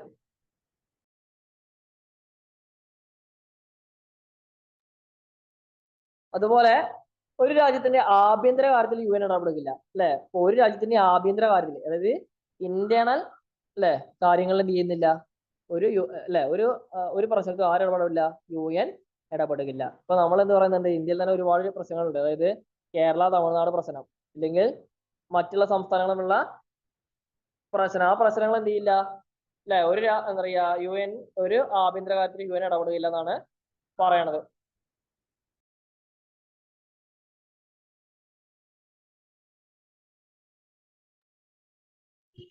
അപ്പോ ഒരു രാജ്യത്തിന്റെയും ആഭ്യന്തര കാര്യത്തിൽ എന്ത് ചെയ്യില്ല, UN ഇടപെടുകയില്ല എന്ന് എന്ത് ചെയ്യുന്നുണ്ട്, പറയുന്നുണ്ട്. അതുപോലെ UN എന്തിനാണ് സ്ഥാപിച്ചെന്ന ചോദ്യത്തിന് ഉത്തരം അല്ലെ നമുക്ക് കൃത്യമായിട്ട് പറയാൻ സാധിക്കും. അപ്പൊ ഇത്രയും പറഞ്ഞ കാര്യങ്ങളാണ് എന്ത്, നമ്മള് UN പ്രധാനപ്പെട്ട ഉദ്ദേശ ലക്ഷ്യങ്ങളായിട്ട് പറഞ്ഞത്. ഏകദേശം ഒന്നാം പ്രമാണത്തിലും പറഞ്ഞു, രണ്ടാം വകുപ്പിലെ പ്രമാണത്തിലും പറഞ്ഞു അല്ലെ. ഇനി എന്തിനാണ് UN സ്ഥാപിച്ചെന്ന ചോദ്യത്തിനുള്ള ഉത്തരത്തിന്റെ സംഗ്രഹമാണെന്ത്, ഈ തത്വങ്ങൾ. അപ്പൊ നമ്മൾ പറഞ്ഞു എന്തിന്റെ ആവശ്യത്തിനാണ് UN സ്ഥാപിച്ചത് അല്ലെ. അപ്പൊ ഈ പറയപ്പെടുന്ന തത്വങ്ങളെല്ലാം വായിച്ച് മനസ്സിലാക്കി നമുക്ക് എന്ത് ചെയ്യാൻ പറ്റും, UNന്റെ സ്ഥാപനത്തിനുള്ള അടിസ്ഥാന ലക്ഷ്യം എന്താണെന്ന് നമുക്ക് പറയാൻ സാധിക്കും. മേലെ പറഞ്ഞിട്ടുള്ള ലക്ഷ്യത്തെയും ഉദ്ദേശത്തെയും നിർദ്ദേശങ്ങളാണ് UN ചാർട്ടിന്റെ എല്ലാ വകുപ്പുകളും നൽകുന്നത്. എന്താണ്, മേലെ പറഞ്ഞിട്ടുള്ള ലക്ഷ്യത്തെയും ഉദ്ദേശത്തെയും നിറമാറ്റാനുള്ള നിർദ്ദേശങ്ങളാണെന്ത്, UN ചാർട്ടറിന്റെ എല്ലാ വകുപ്പും നമുക്ക് പറഞ്ഞു തരുന്നത് എന്നാണ് പറയണത്. അപ്പൊ ഇത്രയാണെന്ത് UNന്റെ പ്രധാനപ്പെട്ട ഉദ്ദേശ ലക്ഷ്യങ്ങളായിട്ട് പറയണത്. ഇത്രയും കാര്യങ്ങൾ മനസ്സിലായി ഉണ്ടാവും എന്ന് വിചാരിക്കുന്നു. കൃത്യമായി നോട്ട് ചെയ്ത് വെക്കുക. അടുത്ത് വരുന്നത് UNOന്റെ സ്ട്രക്ചർ ഓഫ് ദ UNO അല്ലെ. അപ്പൊ നമ്മൾ പറഞ്ഞ ഒരു സംഘടന ഉണ്ടാവണമെങ്കിൽ എന്ത് ഉണ്ടാവും, അതിന് കൃത്യമായ ഘടന ഉണ്ടാവും അല്ലെ. ആ ഒരു ഘടന ആർക്കുണ്ട്, UNO എന്ന് പറയപ്പെടുന്ന ഐക്യരാഷ്ട്രസഭയ്ക്കോ ഉണ്ട്. എന്തൊക്കെയാണ് UNOവിന്റെ ഘടനകള്, ഇത് പ്രധാനപ്പെട്ട പോയിന്റ് ആണ്. എന്ത് ചെയ്യാ, 1 by 1 ആയിട്ട് എന്ത് ചെയ്യാ, ഒന്ന് നോട്ട് വെക്കുക. ഐക്യരാഷ്ട്രസഭയ്ക്ക് 6 പ്രധാന ഘടകങ്ങളുണ്ട്. എത്ര ഘടകങ്ങളുണ്ട്, 6 പ്രധാനപ്പെട്ട ഘടകങ്ങളുണ്ട്.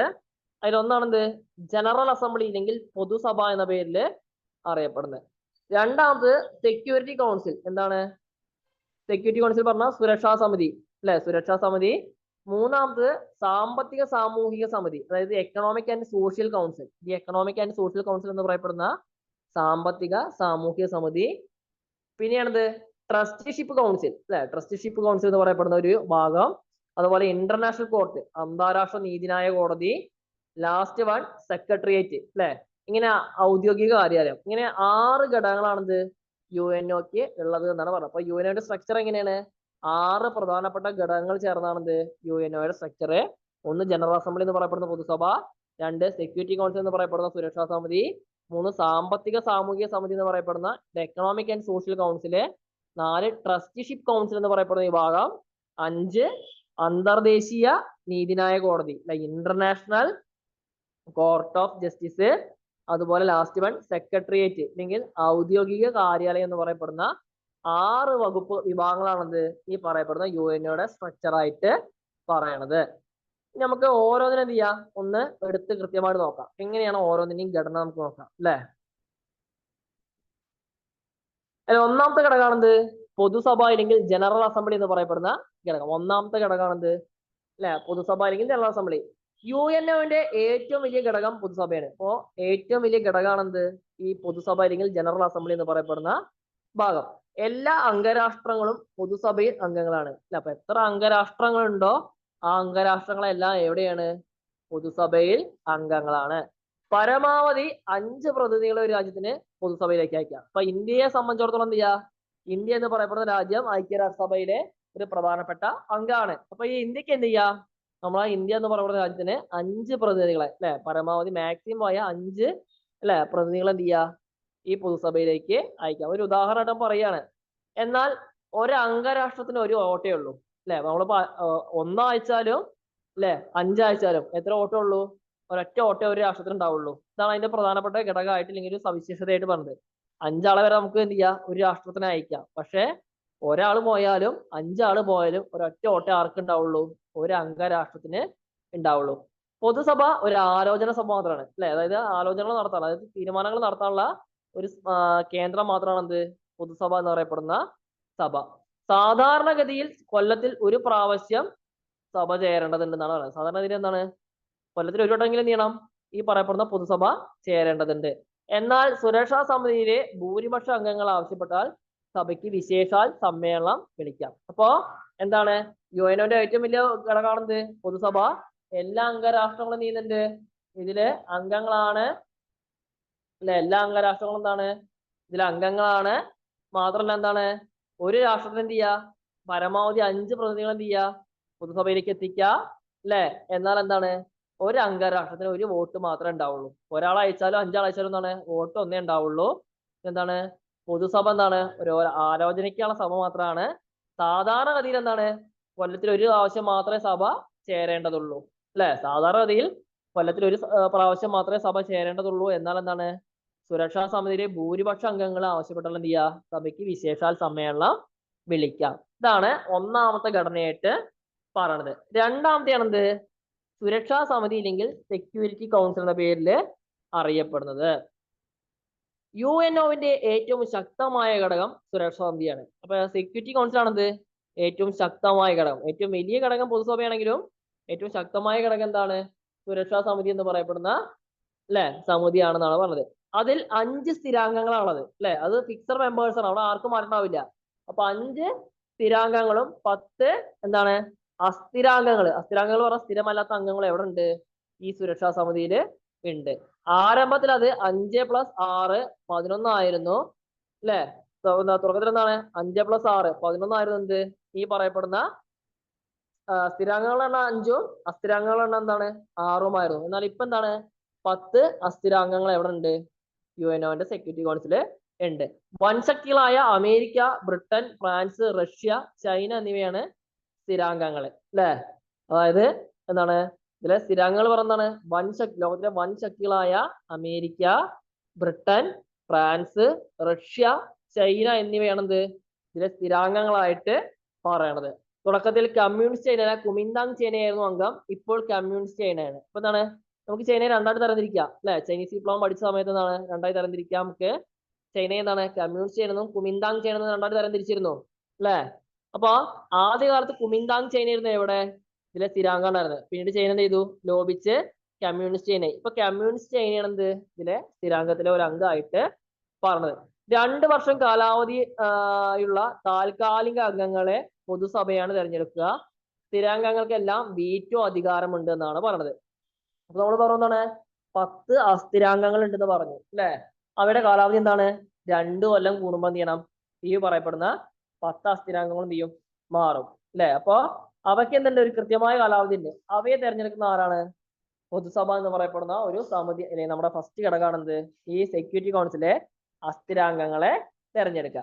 അപ്പോ ഇതാണെന്ത്, യുഎന്റെ രണ്ടാമത്തെ ഘടകമായ സുരക്ഷാ സമിതിയെ കുറിച്ച് പറയുന്നത്. ഒന്നാമത് എന്താണ്, ഏറ്റവും ശക്തമായ ഘടകമാണ് അല്ലെ. 5 സ്ഥിരാംഗങ്ങളും 10 അസ്ഥിരാംഗങ്ങളും ഉണ്ട് അല്ലെ. തുടക്കത്തിൽ എന്തായിരുന്നു, 5 സ്ഥിരാംഗങ്ങളും 6 അസ്ഥിരാംഗങ്ങളുമായിരുന്നു അല്ലെ. ഏതൊക്കെ സ്ഥിരാംഗങ്ങള്, America, Britain, France, Russia, China, ഇവയാണെന്ത് 5 സ്ഥിരാംഗങ്ങള് അല്ലെ. 10 സ്ഥിരാംഗങ്ങളുടെ കാലാവധി എത്രയാണ്, 2 വർഷം കാലാവധിയുള്ള താൽക്കാലിക അംഗങ്ങളെ അല്ലെ, സ്ഥിരമല്ലാത്ത അംഗങ്ങള് തെരഞ്ഞെടുക്കുന്ന ആരാണ്, പൊതുസഭയാണ് അല്ലെ.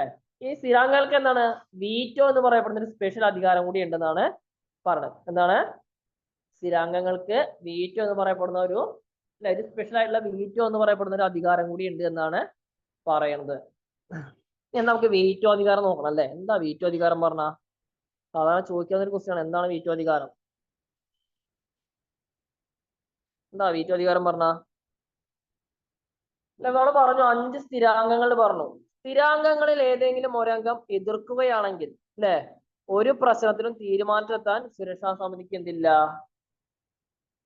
കഴിയില്ല അല്ലെ. അപ്പോ നമ്മൾ പറഞ്ഞു എന്താണ്, 5 സ്ഥിരാംഗങ്ങളുണ്ട് പറഞ്ഞു അല്ലെ. എന്താണ്, Russia, France, Britain, China, America. ഈ 5 രാഷ്ട്രങ്ങൾ ഏതെങ്കിലും ഒരു രാഷ്ട്രം അല്ലെ. ഉദാഹരണത്തിന് റഷ്യ എന്ത് ചെയ്യാണ്, ഒരു തീരുമാനം എടുത്തപ്പോൾ റഷ്യ എന്ത് ചെയ്യണം, അതിനെ എതിർക്കുകയാണ്. അപ്പോ സ്ഥിരാംഗങ്ങളിൽ ഏതെങ്കിലും ഒരു അംഗം എതിർക്കുകയാണെങ്കിൽ ഒരു പ്രശ്നത്തിന്റെ തീരുമാനത്തിന് ആർക്കും സാധിക്കില്ല, സുരക്ഷാ സമിതിയിലെ ബാക്കി 4 അംഗങ്ങൾക്ക് സാധിക്കില്ല. സ്ഥിരാംഗങ്ങളുടെ ഈ പ്രത്യേക അധികാരത്തെ എന്ത് പറയാ, വീറ്റോ അധികാരം എന്ന് പറയുന്നത്. അപ്പൊ എന്താ വീറ്റോ അധികാരം പറഞ്ഞാ, സ്ഥിരാംഗങ്ങളില് ഏതെങ്കിലും ഒരു അംഗം അല്ലെ എതിർക്കുകയാണെങ്കിൽ, അതായത് ഒരു തീരുമാനത്തിന് എതിർപ്പ് പ്രകടിപ്പിക്കുകയാണെങ്കിൽ എന്ത് ചെയ്യാ, ഒരു പ്രശ്നത്തിലും തീരുമാനത്തിൽ തന്നെ എന്ത് ചെയ്യാനില്ല, ഈ സുരക്ഷാ സമിതിയിലെ മറ്റംഗങ്ങൾക്ക് സാധിക്കില്ല. സ്ഥിരാംഗങ്ങളുടെ ഈ പ്രത്യേക അധികാരത്തെ എന്ത് പറയാ, വീറ്റോ അധികാരം എന്ന് പറയപ്പെടുന്നത്. അപ്പോ വീറ്റോ അധികാരം പറഞ്ഞാൽ അത്രയും പവർഫുൾ ആയിട്ടുള്ള അധികാരമാണ് ഐക്യരാഷ്ട്രസഭയുടെ. അപ്പൊ ഇന്ത്യ എന്ത് ചെയ്യുന്നുണ്ട്, ഇപ്പോ സ്ഥിരാംഗത്വം നേടാനുള്ള ഒരു പരിശ്രമം നടന്നുകൊണ്ടിരിക്കുകയാണ് നമ്മുടെ രാജ്യം അല്ലെ. നമ്മുടെ രാജ്യം കുറെ കാലങ്ങളായിട്ട് എന്താണ്, ഐക്യരാഷ്ട്രസഭയിൽ സ്ഥിരാംഗത്വം നേടാൻ ശ്രമിച്ചുകൊണ്ടിരിക്കുകയാണ് അല്ലെ. അതിൽ ചൈന ഒഴികെ എല്ലാ രാജ്യങ്ങളും എന്ത് ചെയ്തിട്ടുണ്ട്, ഇന്ത്യയുടെ ഒരു പവറിനെ അക്സെപ്റ്റ് ചെയ്തിട്ടുണ്ട്. പക്ഷെ ചൈന മാത്രം ചെയ്തിട്ടില്ല അല്ലെ, ഇന്ത്യയുടെ പവറിനെ അക്സെപ്റ്റ് ചെയ്തിട്ടില്ല. അത് ഇന്ത്യ ചെയ്തിട്ടുള്ള ഒരു പ്രശ്നത്തിന്റെ ഫലമായിട്ടാണ്.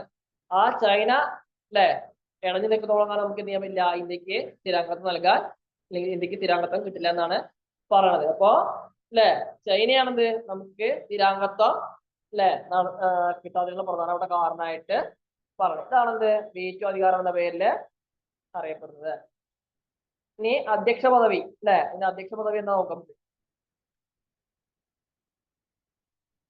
പേരിന്റെ അക്ഷരമാല ക്രമത്തിൽ അല്ലെ, അതായത് എന്താണ് ആൽഫബറ്റിക് ഓർഡറിൽ അല്ലെ, പേരിന്റെ അക്ഷരമാല ക്രമത്തിൽ ഒരു മാസം വീതം ഓരോ അംഗരാജ്യത്തിനും രക്ഷാസമിതിയുടെ അധ്യക്ഷ പദവി അലങ്കരിക്കാം. അപ്പൊ എന്താണ് ഇതിന്റെ അധ്യക്ഷ പദവി എങ്ങനെയാണ്, സുരക്ഷാ സമിതിയുടെ പേരിന്റെ അക്ഷരമാല ക്രമത്തിൽ ഓരോ മാസം വീതം അല്ലെ, ഒരു മാസം വീതം എന്ത് ചെയ്യുക, ഓരോ അംഗരാജ്യത്തിനും രക്ഷാസമിതിയുടെ അധ്യക്ഷ പദവി അലങ്കരിക്കുക. അപ്പൊ എ തുടങ്ങുന്ന രാഷ്ട്രങ്ങളായിരിക്കും ആദ്യം വരിക. അത് കഴിഞ്ഞ് ABCD അല്ലെ EF തുടങ്ങി അങ്ങനെ എന്താണ് അല്ലെ, അങ്ങനെ ആൽഫബറ്റിക് ഓർഡറിലാണ് എന്ത് ചെയ്യുക, ഇതിന്റെ അധ്യക്ഷ പദവി ഇങ്ങനെ പോയിക്കൊണ്ടിരിക്കുക. ഇനി അസ്ഥിരാംഗങ്ങൾ ഏതൊക്കെയാണ് നമ്മൾ നോക്കുന്നത് അല്ലെ.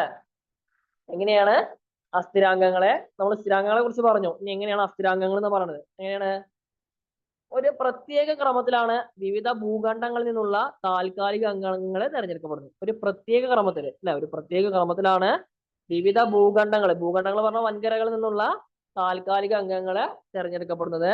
ആഫ്രോ ഏഷ്യൻ രാജ്യങ്ങൾ എന്താണ് 5 എണ്ണം ഇതാണ് ഉണ്ടാവുക അല്ലെ. സ്ഥിരാംഗങ്ങൾ എന്താണ്, ആഫ്രിക്കയിൽ നിന്ന് ഏഷ്യയിൽ നിന്നുള്ള രാജ്യങ്ങൾ എന്താണ് 5 ആളുകളാണ്.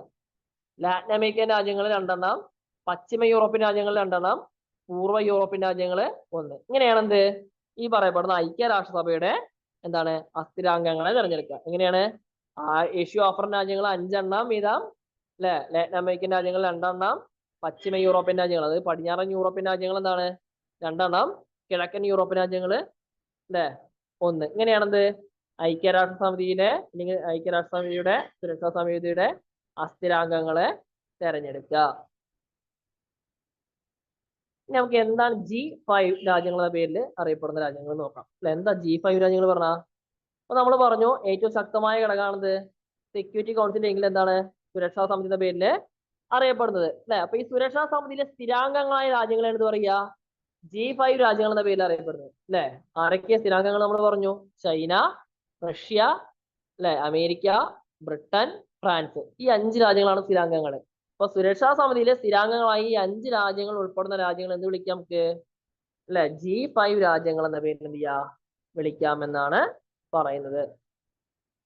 അപ്പൊ രണ്ടാമത്തെ സമിതിയെ നമുക്ക് സുരക്ഷാ സമിതിയോട് പറഞ്ഞു അല്ലെ. ഇനി മൂന്നാമത്തെ സമിതി,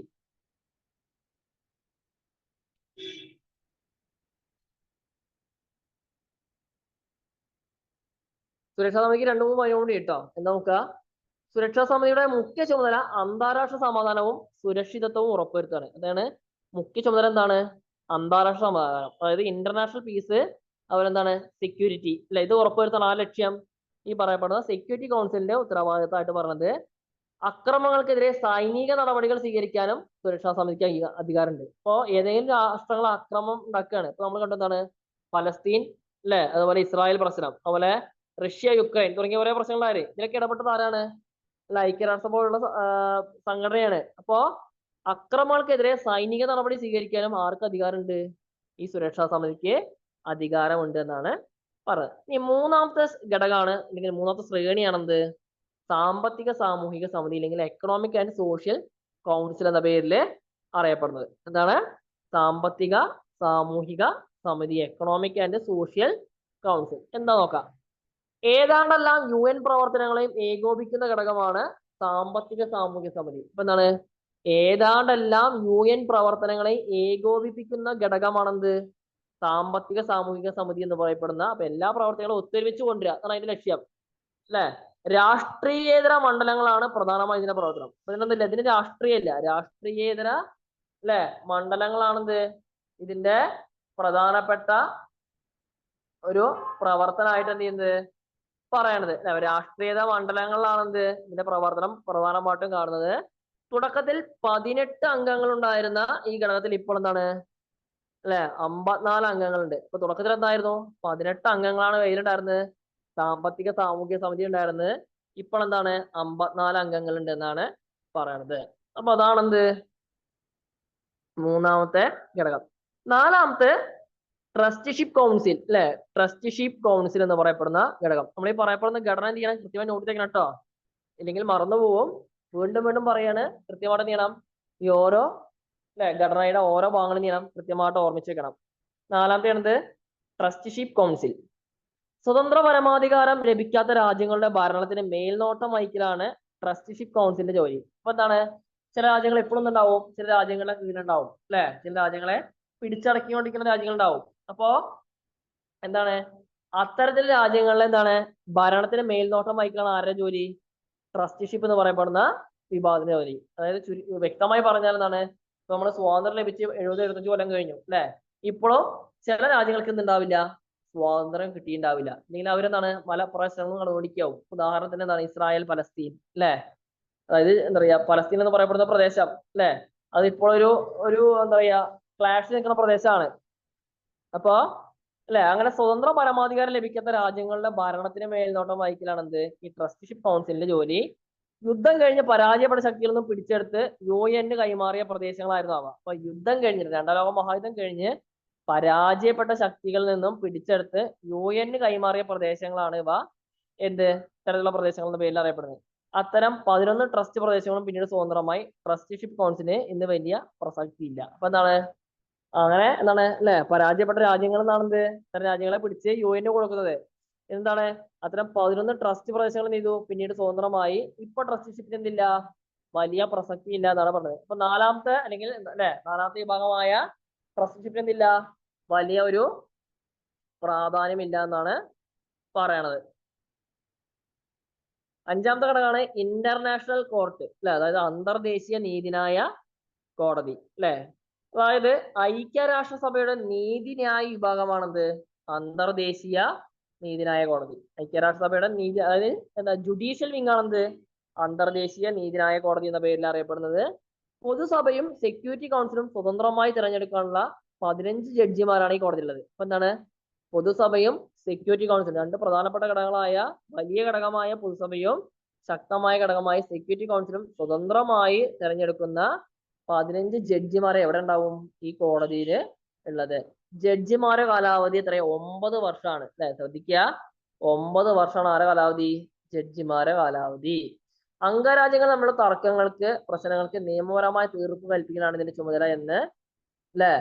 എന്നാൽ കുറ്റക്കാരെ ശിക്ഷിക്കാനുള്ള അധികാരം ആർക്കില്ല, ഈ കോടതിക്ക് ഇല്ല. അപ്പൊ അഞ്ചാമത്തെ ഘടകം എന്താണ്, അന്തർദേശീയ നീതിന്യായ കോടതി, ഇല്ലെങ്കിൽ എന്താണ് ഇന്റർനാഷണൽ കോർട്ട് ഓഫ് ജസ്റ്റിസ്. അതായത് ഐക്യരാഷ്ട്രസഭയുടെ ജുഡീഷ്യൽ വിങ് ആണെന്ത് അന്തർദേശീയ നീതിന്യായ കോടതി. പൊതുസഭയും സെക്യൂരിറ്റി കൗൺസിലും സ്വതന്ത്രമായി തിരഞ്ഞെടുക്കുന്ന 15 ജഡ്ജിമാരാണെന്ത് ഈ കോടതിയിൽ ഉള്ളത്, അല്ലെ. മാത്രമല്ല എന്താണ് ജഡ്ജിമാരെ ഓരോരുത്തരും കാലാവധി എത്രയാണ്, 9 വർഷമാണ്. മാത്രമല്ല അംഗരാജ്യങ്ങൾ തമ്മിലുള്ള തർക്ക പ്രശ്നങ്ങൾക്ക് നിയമപരമായ തീർപ്പ് കൽപ്പിക്കുക. അതായത് ഇപ്പൊ അംഗരാജ്യങ്ങൾ എന്താണ് UNO അംഗമായ രാജ്യങ്ങൾ തമ്മിൽ എന്തെങ്കിലും തർക്കങ്ങൾ ഉണ്ടെങ്കിൽ എന്ത് ചെയ്യുക, അതിന് നിയമപരമായ തീർപ്പ് കൽപ്പിക്കുക മാത്രം അതിന്റെ ചുമതല. അല്ലാണ്ട് എന്തില്ല, നമ്മുടെ സാധാരണപ്പെട്ട കോടതിയെ പോലെ എന്തില്ല, കുറ്റക്കാരെ ശിക്ഷിക്കാനുള്ള അധികാരം ആർക്കില്ല, കോടതിക്കില്ല. അപ്പൊ നമ്മുടെ കുറ്റക്കാരെ ശിക്ഷിക്കാൻ നമ്മുടെ കോടതി എന്ത് ചെയ്യുന്നുണ്ട്, അറസ്റ്റ് വാറന്റും മറ്റും അല്ലെ നടത്തുന്നുണ്ട്. അപ്പൊ അത്തരത്തിലുള്ള അധികാരം ആർക്കില്ല, ഇന്റർനാഷണൽ കോർട്ട് ഓഫ് ജസ്റ്റിസിന് അല്ലെങ്കിൽ അന്തർദേശീയ നീതിന്യായ കോടതിക്ക് ഇല്ല എന്നാണ് പറയുന്നത്.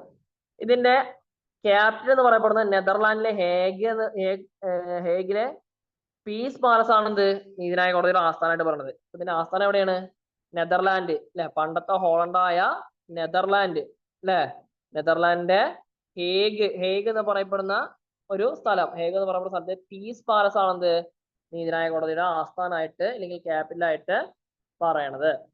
ലാസ്റ്റ് ഒന്നാണെന്ത് സെക്രട്ടേറിയറ്റ് അല്ലെ, ആറാമത്തെ ഘടകമാണ് സെക്രട്ടേറിയറ്റ് അല്ലെ.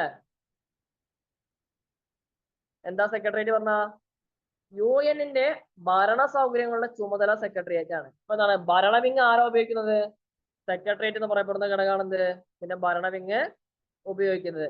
ഇതില് ഉദ്യോഗസ്ഥന്മാരുടെ എണ്ണം അല്ലെ 50,000 കാവ്യവും സെക്രട്ടറി ജനറലിനാണ് സെക്രട്ടേറിയറ്റിന്റെ മേധാവി. അപ്പൊ എന്താണ് ഇതിന്റെ ഭരണവിങ് ആണെന്ത് UN ഭരണവിങ് ആണ് സെക്രട്ടേറിയറ്റ്. ഇതിൽ ഉദ്യോഗസ്ഥന്മാരുടെ എണ്ണത്തിൽ ഉണ്ടാവും ഏകദേശം 50,000 കാവ്യയും. സെക്രട്ടറി ജനറൽ ആണെന്ത് സെക്രട്ടേറിയറ്റിന്റെ മേധാവി. അതായത് സെക്രട്ടേറിയറ്റിന്റെ ഹെഡ് എന്ന് പറയപ്പെടുന്ന ആരാണ്? ഈ പറയപ്പെടുന്ന സെക്രട്ടറി ജനറൽ എന്ന് പറയപ്പെടുന്ന വ്യക്തിയാണ് അല്ലെ. അദ്ദേഹത്തിന്റെ കാലാവധി എത്രയാണ്? 5 വർഷമാണെന്നാണ് പറയുന്നത്. അപ്പോ ഇതാണെന്ത് UN പ്രധാനപ്പെട്ട 6 ഘടകങ്ങളായിട്ട് പറഞ്ഞത്. ഒന്നെന്താണ്? ഒന്ന് പൊതുസഭ അല്ലെ, രണ്ടാമതെന്താണ് സെക്യൂരിറ്റി കൗൺസിൽ എന്ന് പറയപ്പെടുന്ന സുരക്ഷാ സമിതി അല്ലെ, മൂന്നെന്താണ് സാമ്പത്തിക സാമൂഹിക സമിതി, അതായത് സോഷ്യൽ ആൻഡ് അല്ലെ അല്ലെങ്കിൽ എന്താണ് എക്കണോമിക് ആൻഡ് സോഷ്യൽ കൗൺസില്, മൂന്നാമതെന്താണ് നാലാമതാണ് ട്രസ്റ്റിഷിപ്പ് കൗൺസില്, എന്താണ് അന്തർദേശീയ നീതിന്യായ കോടതി അല്ലെങ്കിൽ ഇന്റർനാഷണൽ കോർട്ട് ഓഫ് ജസ്റ്റിസ് അല്ലെ, പിന്നെന്താ പിന്നെ സെക്രട്ടേറിയറ്റ്. ഈ പറയപ്പെടുന്ന 6 ഘടകങ്ങളാണെന്ത് നമ്മുടെ UNOവിന്റെ 6 പ്രധാനപ്പെട്ട ഘടകങ്ങളായിട്ട് പറയണത്. ഇത്രയും കാര്യങ്ങൾ നീ ഒന്ന് നോട്ട് ചെയ്ത് വെക്കുക, കൃത്യമായിട്ട് എന്ത് ചെയ്യുക നോട്ട് ചെയ്ത് വെക്കുക. അവയുടെ കാലാവധി അല്ലെങ്കിൽ ഓരത്തിന്റെ ഓരോ പ്രത്യേകത നോട്ട് ചെയ്ത് വെക്കുക, സവിശേഷതകൾ എന്ത് ചെയ്യുക നോട്ട് ചെയ്ത് വെക്കുക.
നമുക്ക് നോക്കാം കേട്ടോ, എന്താണ് പ്രധാനപ്പെട്ട വേറെ കാര്യം നോക്കാം.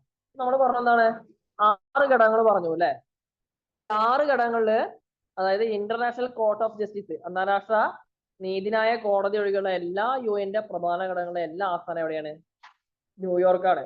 അതായത് സെക്രട്ടേറിയറ്റ് ആയിക്കോട്ടെ, ട്രസ്റ്റിഷിപ്പ് കൗൺസിൽ ആയിക്കോട്ടെ, സാമ്പത്തിക സാമൂഹിക സമിതി ആയിക്കോട്ടെ, സുരക്ഷാ സമിതി ആയിക്കോട്ടെ, പൊതുസഭ ആയിക്കോട്ടെ, ഇതില് ഇന്റർനാഷണൽ കോടതി ഒഴികെ ഇന്റർനാഷണൽ കോർട്ട് ഓഫ് ജസ്റ്റിസ് ഒഴികെയുള്ള എല്ലാ UN എല്ലാ പ്രധാനപ്പെട്ട ഘടകങ്ങളുടെയും ആസ്ഥാനം എവിടെയാണ്? ന്യൂയോർക്കാണ്. അതില് കോടതിയുടെ മാത്രം എവിടെയാണ്? നെതർലാൻഡിലെ ഹേഗിലെ പീസ് പാലസ് ആണെന്ത് ആസ്ഥാനമായിട്ട് വരുന്നത്. അപ്പൊ അതും കൂടി എന്ത് ചെയ്യുന്നത് നോട്ട് ചെയ്ത് വെക്കാം.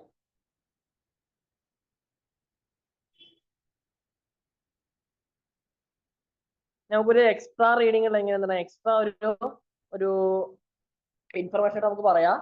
ഐക്യരാഷ്ട്ര സംഘടനയുടെ ആസ്ഥാന മന്ദിരം സ്ഥിതി ചെയ്യുന്ന, അതായത് ഇപ്പൊ ന്യൂയോർക്കിലെ അല്ലെ ഐക്യരാഷ്ട്രസഭയുടെ ആസ്ഥാന മന്ദിരം സ്ഥിതി ചെയ്യുന്ന ന്യൂയോർക്കിലെ മൻഹാട്ടനിലുള്ള 18 ഏക്കർ ഭൂമി എന്താണ് ജോൺ ഡി റോക്ക് ഫെല്ലർ എന്ന് പറയപ്പെടുന്ന വ്യവസായ കോടീശ്വരൻ കൊടുത്ത സംഭാവന എന്നാണ് പറഞ്ഞത്. ഒരു എക്സ്ട്രാ റീഡിംഗ് ആണ് നമുക്ക് അല്ലെ. അതിപ്പോ ഒരു എന്താ പറയാ അധികമുള്ള ഒരു ഇൻഫർമേഷൻ ആണ്. എന്താണ് ഈ ഐക്യരാഷ്ട്രസഭ സ്ഥിതി ചെയ്യുന്ന ആസ്ഥാന മന്ദിരം എന്താണ് ന്യൂയോർക്കിലെ മൻഹാട്ടനിലുള്ള 18 ഏക്കർ ഭൂമി എന്താണ് ജോൺ ഡി റോക്ക് ഫെല്ലർ എന്ന് പറയപ്പെടുന്ന വ്യവസായ കോടീശ്വരൻ നൽകിയ സംഭാവനയാണെന്നാണ് എന്ത് പറയണത്. അടുത്ത് പറഞ്ഞ സട്ടൺ പ്ലേസ് അല്ലെ. എന്താ സട്ടൺ പ്ലേസ് പറഞ്ഞ സെക്രട്ടറി ജനറലിന്റെ, അതായത് സെക്രട്ടേറിയറ്റിന്റെ ഭരണവിങ്ങായ അല്ലെങ്കിൽ എന്താണ് ഈ ഐക്യരാഷ്ട്രസഭയുടെ ഭരണവിങ്ങായ സെക്രട്ടേറിയറ്റിന്റെ തലവനായ സെക്രട്ടറി ജനറൽ താമസിക്കുന്ന ഔദ്യോഗിക വസതിയാണെന്ത് അല്ലെ മൻഹാട്ടനിലെ സട്ടൺ പ്ലേസ് എന്ന് പറയപ്പെടുന്ന കേന്ദ്രത്തിലാണ്. ന്യൂയോർക്കിലെ കോടീശ്വരനായ JP മോർഗൻ 1921 എന്താണ് 21 എന്താണ് അല്ലെ 21 നിർമ്മിച്ച ഈ കെട്ടിടം 972 ഐക്യരാഷ്ട്രസഭയ്ക്ക് സംഭാവനയായിട്ട് നൽകിയെന്നാണ് പറയണത് അല്ലെ. എന്താണ് അപ്പോ സട്ടൺ പ്ലേസ് എന്താ സെക്രട്ടറി ജനറൽ, അതായത് എന്താണ് ഐക്യരാഷ്ട്രസഭയുടെ ഭരണവിങ്ങായ സെക്രട്ടേറിയറ്റിന്റെ തലവനായ സെക്രട്ടറി ജനറലിന്റെ ഔദ്യോഗിക വസതിയാണെന്ത് മൻഹാട്ടനിലുള്ള സട്ടൺ പ്ലേസ് എന്ന് പറയപ്പെടുന്ന അല്ലെ എന്ത് വസതി അല്ലെ. അത് ആർക്ക് കൊടുത്താണ് അല്ലെ. അതായത് 921 എന്താണ് ന്യൂയോർക്കിലെ JP മോർഗൻ എന്ന് പറയപ്പെടുന്ന കോടീശ്വരനായ അല്ലെ JP മോർഗൻ എന്ന് പറയപ്പെടുന്ന ആളെന്താണ് 921 എന്താണ് ഈ കെട്ടിടം 921 എന്താണ് JP മോർഗൻ എന്ന് പറയപ്പെടുന്ന വ്യക്തി 972 എന്ത് ചെയ്തു ഈ പറയപ്പെടുന്ന ഐക്യരാഷ്ട്രസഭയ്ക്ക് സംഭാവനയായിട്ട് നൽകിയെന്നാണ് പറയണത് അല്ലെ. ഇനി എന്താണ് നമുക്കിപ്പത്തെ സെക്രട്ടറി ജനറൽ ആരാണ് അല്ലെ. ആരാ സെക്രട്ടറി ജനറൽ പറഞ്ഞ ആരാണ് സെക്രട്ടറി ജനറൽ ഇപ്പത്തെ അല്ലെ ഒരു പ്രധാനപ്പെട്ട ആളാണ്. അതായത് സെക്രട്ടേറിയറ്റ് എന്ന് പറയപ്പെടുന്ന ഐക്യരാഷ്ട്രസഭയുടെ സെക്രട്ടറി ജനറൽ വളരെ പ്രധാനപ്പെട്ട ആളാണ് അല്ലെ. അത് നമുക്ക് എക്സ്ട്രാ റീഡിംഗ് ഉള്ള കാര്യമാണ്. ആരാണെന്ന് അറിയോ? അറിയുന്നവരെ എന്ത് ചെയ്യുന്നത് കമന്റ് ചെയ്യുക.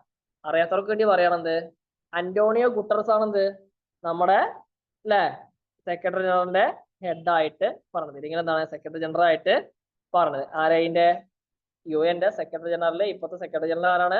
അന്റോണിയോ ഗുട്ടറസ് എന്ന് പറയപ്പെടുന്ന വ്യക്തിയാണ്. അപ്പൊ ഇത്രയും പറഞ്ഞ കാര്യങ്ങളാണെന്ത് നമ്മൾ ഐക്യരാഷ്ട്രസഭയുടെ പ്രധാനപ്പെട്ട കാര്യങ്ങളായിട്ട് പറഞ്ഞു. എന്താണ് ഐക്യരാഷ്ട്രസഭ പറഞ്ഞു, അതിന്റെ പ്രധാനപ്പെട്ട 6 ഘടകങ്ങളെ കുറിച്ച് പറഞ്ഞു, അതിന്റെ പ്രധാനപ്പെട്ട ഉദ്ദേശ ലക്ഷ്യങ്ങളെ കുറിച്ച് പറഞ്ഞു. ഇത്രയും കാര്യങ്ങൾ പറഞ്ഞു. അല്ലെങ്കിൽ അതിന്റെ 5 ചവിട്ടുപടികൾ, അല്ലെങ്കിൽ അതിന്റെ രൂപീകരണത്തിന് 5 ചവിട്ടുപടികൾ നമ്മൾ പറഞ്ഞു. ഇനി നമുക്ക് പറയാനുള്ളത് പ്രത്യേക ഏജൻസികൾ അല്ലെ. നമ്മൾ പറഞ്ഞു, നമ്മൾ തുടക്കത്തിൽ പറഞ്ഞ എന്താണ് UNO and other international agencies എന്ന് പറഞ്ഞു. അപ്പൊ UNO എന്താ നമ്മൾ പറഞ്ഞു അല്ലെ. ഇനി പറയാനുള്ളത് എന്താണ് അതിന്റെ സ്പെഷ്യലൈസർ ഏജൻസീസ് അല്ലെങ്കിൽ അതർ ഇന്റർനാഷണൽ ഏജൻസീസ് അല്ലെ. എന്തൊക്കെയാ നമുക്ക് നോക്കാം. UNOന്റെ പ്രധാനപ്പെട്ട ഏജൻസികൾ താഴെ പറയുന്നവയാണ്. ഒന്നെന്താണ് അന്താരാഷ്ട്ര തൊഴിൽ സംഘടന അല്ലെ. എന്താണ് ഇന്റർനാഷണൽ ലേബർ ഓർഗനൈസേഷൻ. ഒന്നാമത്തെ സംഘടന എന്താണ് അന്താരാഷ്ട്ര തൊഴിൽ സംഘടന അല്ലെങ്കിൽ ഇന്റർനാഷണൽ ലേബർ ഓർഗനൈസേഷൻ. അതിന്റെ ക്യാപിറ്റൽ എവിടെയാണ്? ജനീവയാണെന്ത് അതിന്റെ ക്യാപിറ്റൽ ആയിട്ട് പറയുന്നത്. ILOന്റെ ക്യാപിറ്റൽ എവിടെയാണ്? ജനീവ. അതിന്റെ ലക്ഷ്യം എന്താണ്? UNന്റെ ആദ്യത്തെ പ്രത്യേക ഏജൻസിയാണെന്ത് ഇത് UNന്റെ ആദ്യത്തെ പ്രത്യേക ഏജൻസിയാണ്. അന്തർദേശീയമായി തൊഴിലാളികളുടെ സ്ഥിതി മെച്ചപ്പെടുത്തുകയാണ് എന്ത് ഇതിന്റെ ലക്ഷ്യം അല്ലെ. അപ്പൊ എന്താണ് UNന്റെ ആദ്യത്തെ പ്രത്യേക ഏജൻസിയാണ്. മാത്രമല്ല എന്താണ് അല്ലെ അന്തർദേശീയമായിട്ട് തൊഴിലാളികളുടെ സ്ഥിതി മെച്ചപ്പെടുത്തുകയാണ് ഇതിന്റെ ലക്ഷ്യം ഈ ILO അതായത് ഇന്റർനാഷണൽ ലേബർ ഓർഗനൈസേഷന്റെ ലക്ഷ്യമായിട്ട് പറഞ്ഞത്. രണ്ടാമത്താണ് ഭക്ഷ്യകൃഷി സംഘടന അല്ലെ. അതായത് food and agriculture organisation FAO അല്ലെ. എവിടെയാണ് ആസ്ഥാനം? റോമാണ്. അപ്പൊ രണ്ടാമത്തെ സംഘടന പേരെന്താ? ഭക്ഷ്യകൃഷി സംഘടന. ആസ്ഥാനം എവിടെയാണ്? റോം. എന്ത് പേര് അറിയപ്പെടുന്നത്? FAO food and agriculture organisation. ഭക്ഷ്യവിഭവങ്ങളുടെയും കാർഷികോൽപ്പന്നങ്ങളുടെയും ഉൽപാദനവും വിതരണവും കാര്യക്ഷമമാക്കുകയാണെന്ത് ലക്ഷ്യം. ഭക്ഷ്യ വിഭവങ്ങളുടെയും കാർഷിക ഉൽപ്പന്നങ്ങളുടെയും ഉൽപാദനവും വിതരണവും കാര്യക്ഷമമാക്കുകയാണത് ഈ ലക്ഷ്യം ഈ പറയപ്പെടുന്ന FAOയുടെ ലക്ഷ്യമായിട്ട് പറയുന്നത്.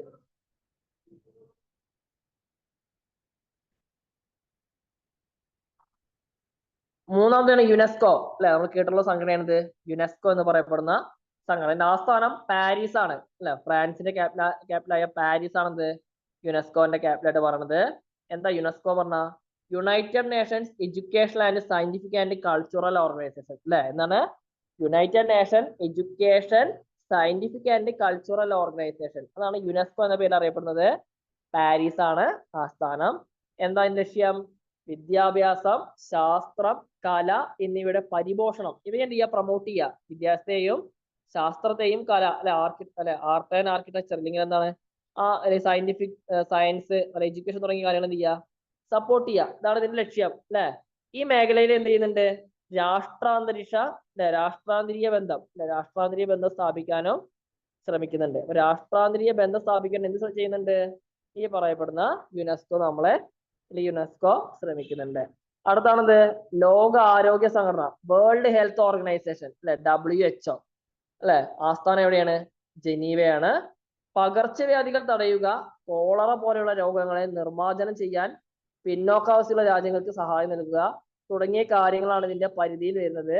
മെച്ചപ്പെട്ട ആരോഗ്യ നിലവാരമുള്ള ലോകം സൃഷ്ടിക്കുകയാണെന്ത് അന്തിമ ലക്ഷ്യം. അപ്പോ അടുത്ത സംഘടന എന്താണ്? WHO, വേൾഡ് ഹെൽത്ത് ഓർഗനൈസേഷൻ അല്ലെ. എന്താണ്? ആസ്ഥാനം എവിടെയാണ്? ജനീവയാണ്. എന്തൊക്കെയാണ് ലക്ഷ്യം? പകർച്ചവ്യാധികൾ തടയുക അല്ലെ, കോളറ പോലുള്ള രോഗങ്ങൾ നിർമ്മാർജ്ജനം ചെയ്യാൻ പിന്നോക്ക അവസ്ഥയുള്ള രാജ്യങ്ങൾക്ക് സഹായം നൽകുക. ഇപ്പൊ നമ്മൾ ഉദാഹരണം പറയുന്നത് ആഫ്രിക്കൻ രാജ്യങ്ങൾ, അവിടെയൊക്കെ വെച്ചാല് ഇതേപോലുള്ള വ്യവസ്ഥ എന്താ പറയാ, മാറാരോഗങ്ങൾ അധികമാണ് അല്ലെ. എയ്ഡ്സ് അതുപോലെ തുടങ്ങിയ വലിയ വലിയ പകർച്ചവ്യാധികൾ, മലമ്പനി, കോളറ തുടങ്ങിയ ഒരുപാടുള്ള പകർച്ചവ്യാധികൾ എന്താണ് ആഫ്രിക്കൻ രാജ്യങ്ങൾ അധികമാണ്. അപ്പോ ആ രാജ്യങ്ങൾക്ക് എന്തില്ല, സാമ്പത്തികമായിട്ട് മുന്നോക്കം നിൽക്കുന്ന രാജ്യങ്ങളല്ല ആര്?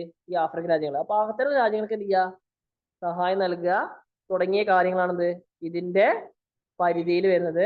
മെച്ചപ്പെട്ട ആരോഗ്യ നിലവാരമുള്ള ലോകം സൃഷ്ടിക്കാൻ ആ ലക്ഷ്യം വേൾഡ് ഹെൽത്ത് ഓർഗനൈസേഷൻ ലക്ഷ്യമായിട്ട് പറയണത്. അടുത്തത് ഐക്യരാഷ്ട്ര ശിശു സമിതി അല്ലെ, യൂണിസെഫ് എന്ന പേരില് അറിയപ്പെടുന്നത്. എന്താണ് യൂണിസെഫ്? ആസ്ഥാനം ന്യൂയോർക്കാണ്. യുണൈറ്റഡ് നേഷൻ ചിൽഡ്രൻസ് ഫണ്ടാണ്. അതായത് അല്ലെ കുഞ്ഞുങ്ങൾക്കുള്ള അല്ലെ അവരുടെ അത്യാവശ്യങ്ങൾ നിറവേറ്റാനുള്ള fund, united nation children's fund, യൂണിസെഫിന്റെ ആസ്ഥാനം ന്യൂയോർക്ക്.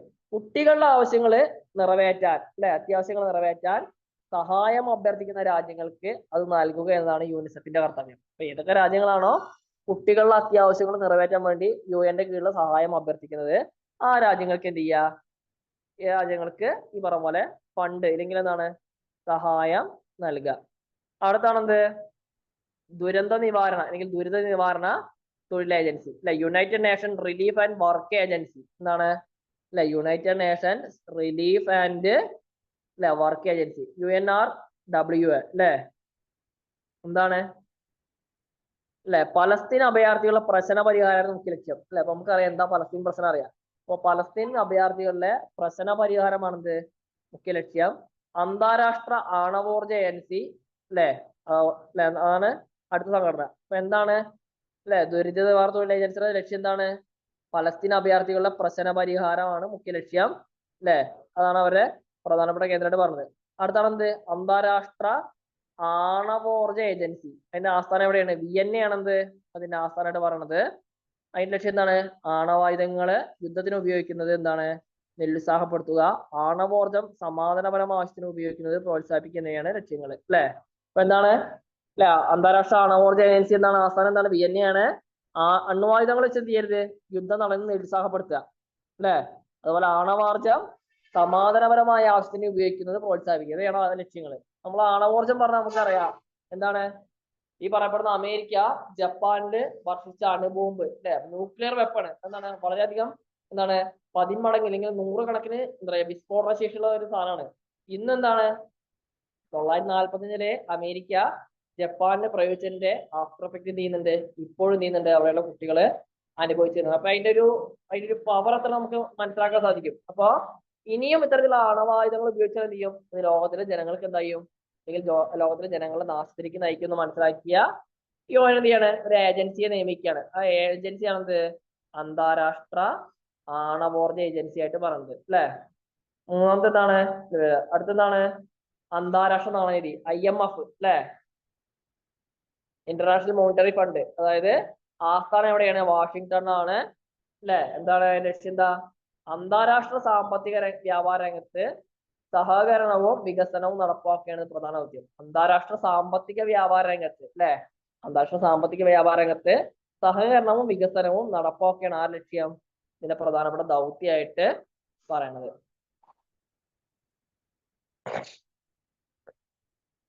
അടുത്തത് എന്താണ്? അന്താരാഷ്ട്ര പുനർനിർമ്മാണ വികസന ബാങ്ക്. അതിന്റെ ആസ്ഥാനം വാഷിംഗ്ടൺ ആണ് അല്ലെ. അന്താരാഷ്ട്ര പുനർനിർമ്മാണ വികസന ബാങ്ക് ആസ്ഥാനം എവിടെയാണ്? വാഷിംഗ്ടൺ.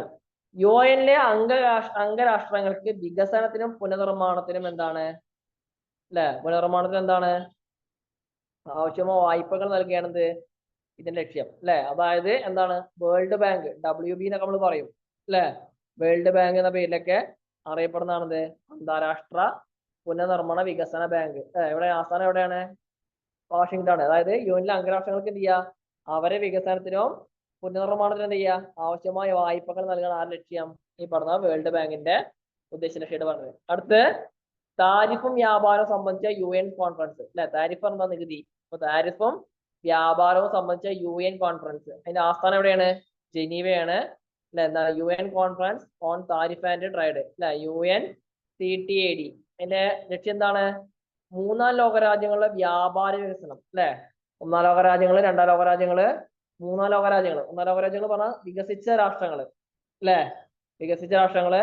രണ്ടെന്താണ്, വികസിച്ചുകൊണ്ടിരിക്കുന്ന രാഷ്ട്രങ്ങള് അല്ലെ, വികസ്വര രാഷ്ട്രങ്ങള്, അല്ലെങ്കിൽ എന്താണ്, ഒരു വികസനമില്ലാത്ത രാഷ്ട്രങ്ങള്. അപ്പൊ മൂന്നാം ലോക രാജ്യങ്ങളുടെ എന്ത് ചെയ്യുക, അവയുടെ വികസനങ്ങൾക്ക് വേണ്ടി, അല്ലെങ്കിൽ അവയുടെ വ്യാപാര വികസനം ആ ലക്ഷ്യം ഈ പറയപ്പെടുന്ന താരിഫ് ആൻഡ് ട്രേഡ് എന്ന് പറയപ്പെടുന്ന സംഘടനയുടെ ലക്ഷ്യമായിട്ട് പറഞ്ഞത്.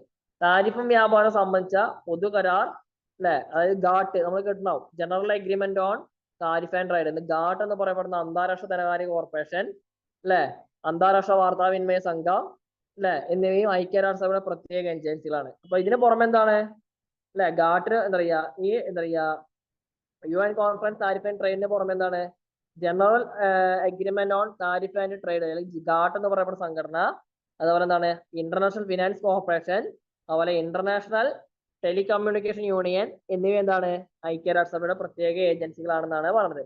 അപ്പൊ ഈ പറയപ്പെടുന്ന കാര്യങ്ങളാണിത് പ്രധാനപ്പെട്ട പ്രത്യേക ഏജൻസികളായിട്ട് പറയണത്. നോട്ട് ചെയ്ത് വെക്കുക, വളരെ കൃത്യമായിട്ട് പറഞ്ഞിട്ടുണ്ട്.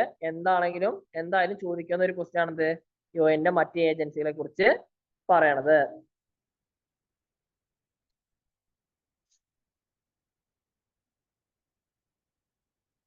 ഇനി നമുക്ക് പറയാനുള്ളത് യുഎന്റെ മനുഷ്യാവകാശ പ്രഖ്യാപനമാണ്.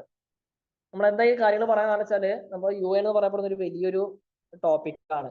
അപ്പൊ അതുകൊണ്ടാണ് എന്ത്, യുഎന്റെ എല്ലാ ഭാഗങ്ങളും നമ്മള് എല്ലാ ഭാഗങ്ങളും ടച്ച് ചെയ്തുകൊണ്ട് പോണത്. പിന്നെ എന്താണ് യുഎന്റെ മനുഷ്യാവകാശ പ്രഖ്യാപനം അല്ലെ, UN declaration on human rights. മനുഷ്യാവകാശ സംരക്ഷണത്തിന് UN വിലയേറിയ സംഭാവന നൽകിയിട്ടുണ്ട്.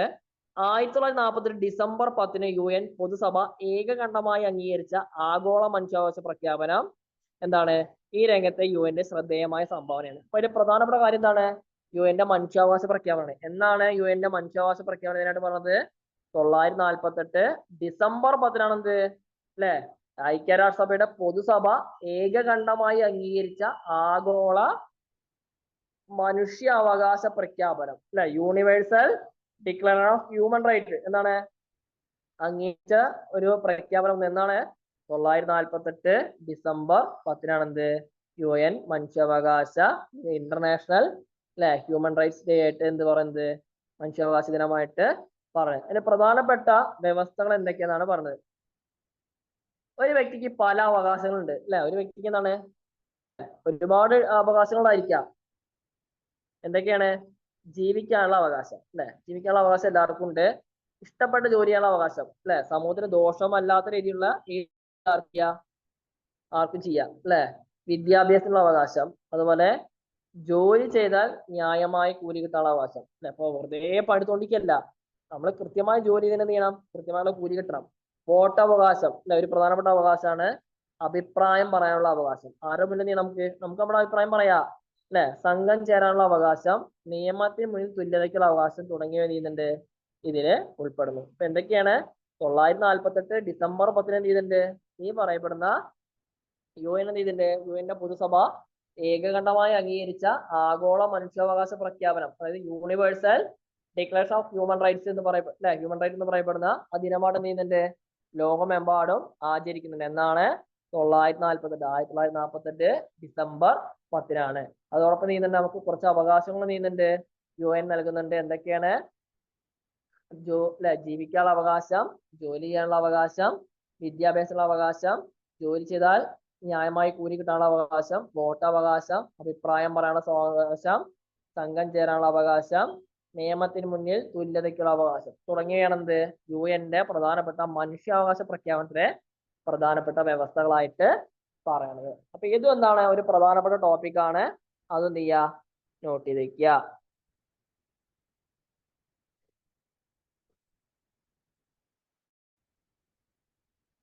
അതുപോലെ ഈ അവകാശങ്ങൾ ഉറപ്പിക്കാൻ UN എല്ലാ അംഗരാജ്യങ്ങളോടും പരമാധികാര തുല്യത എന്ന തത്വത്തിന്റെ അടിസ്ഥാനത്തിൽ പ്രവർത്തിക്കുന്നു. അപ്പൊ എന്താണ് ഈ അവകാശങ്ങൾ എന്ത് ചെയ്യണം? എല്ലാ രാജ്യങ്ങളും എല്ലാ അംഗരാജ്യങ്ങളും എന്ത് ചെയ്യണം?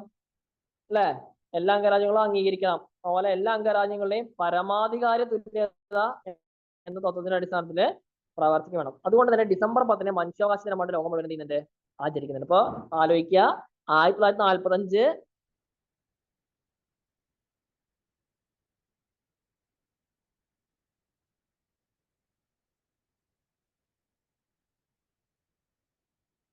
അല്ലെ? അപ്പൊ എന്താണ് 948 ഡിസംബർ അല്ലെ? 948 ഡിസംബർ 10 എന്ത് ഐക്യരാഷ്ട്രസഭ എന്ത് ചെയ്യുന്നത്?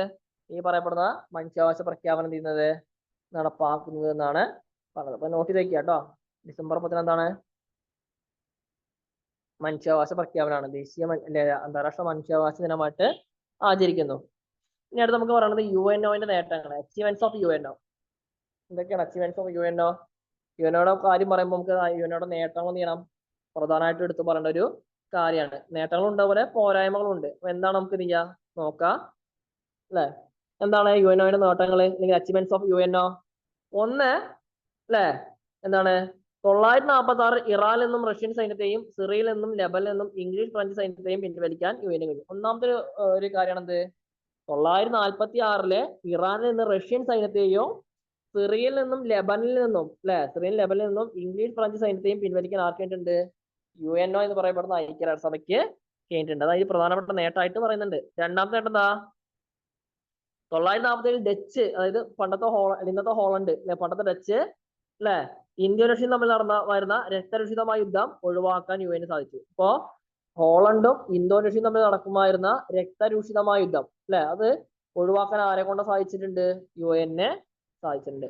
മൂന്നാമത്തത് 948 അറബികളും ജൂതന്മാരും തമ്മിൽ പലസ്തീന് നടന്ന പോരാട്ടത്തിന്റെ രൂക്ഷത കുറയ്ക്കാനും പ്രേരണയുടെ അനുരഞ്ജനം എത്തിക്കാനും UN സാധിച്ചിട്ടുണ്ട്. ഇപ്പോ അല്ലെ, പലസ്തീൻ എന്ന് പറയപ്പെടുന്ന പ്രശ്നം എന്താണ്?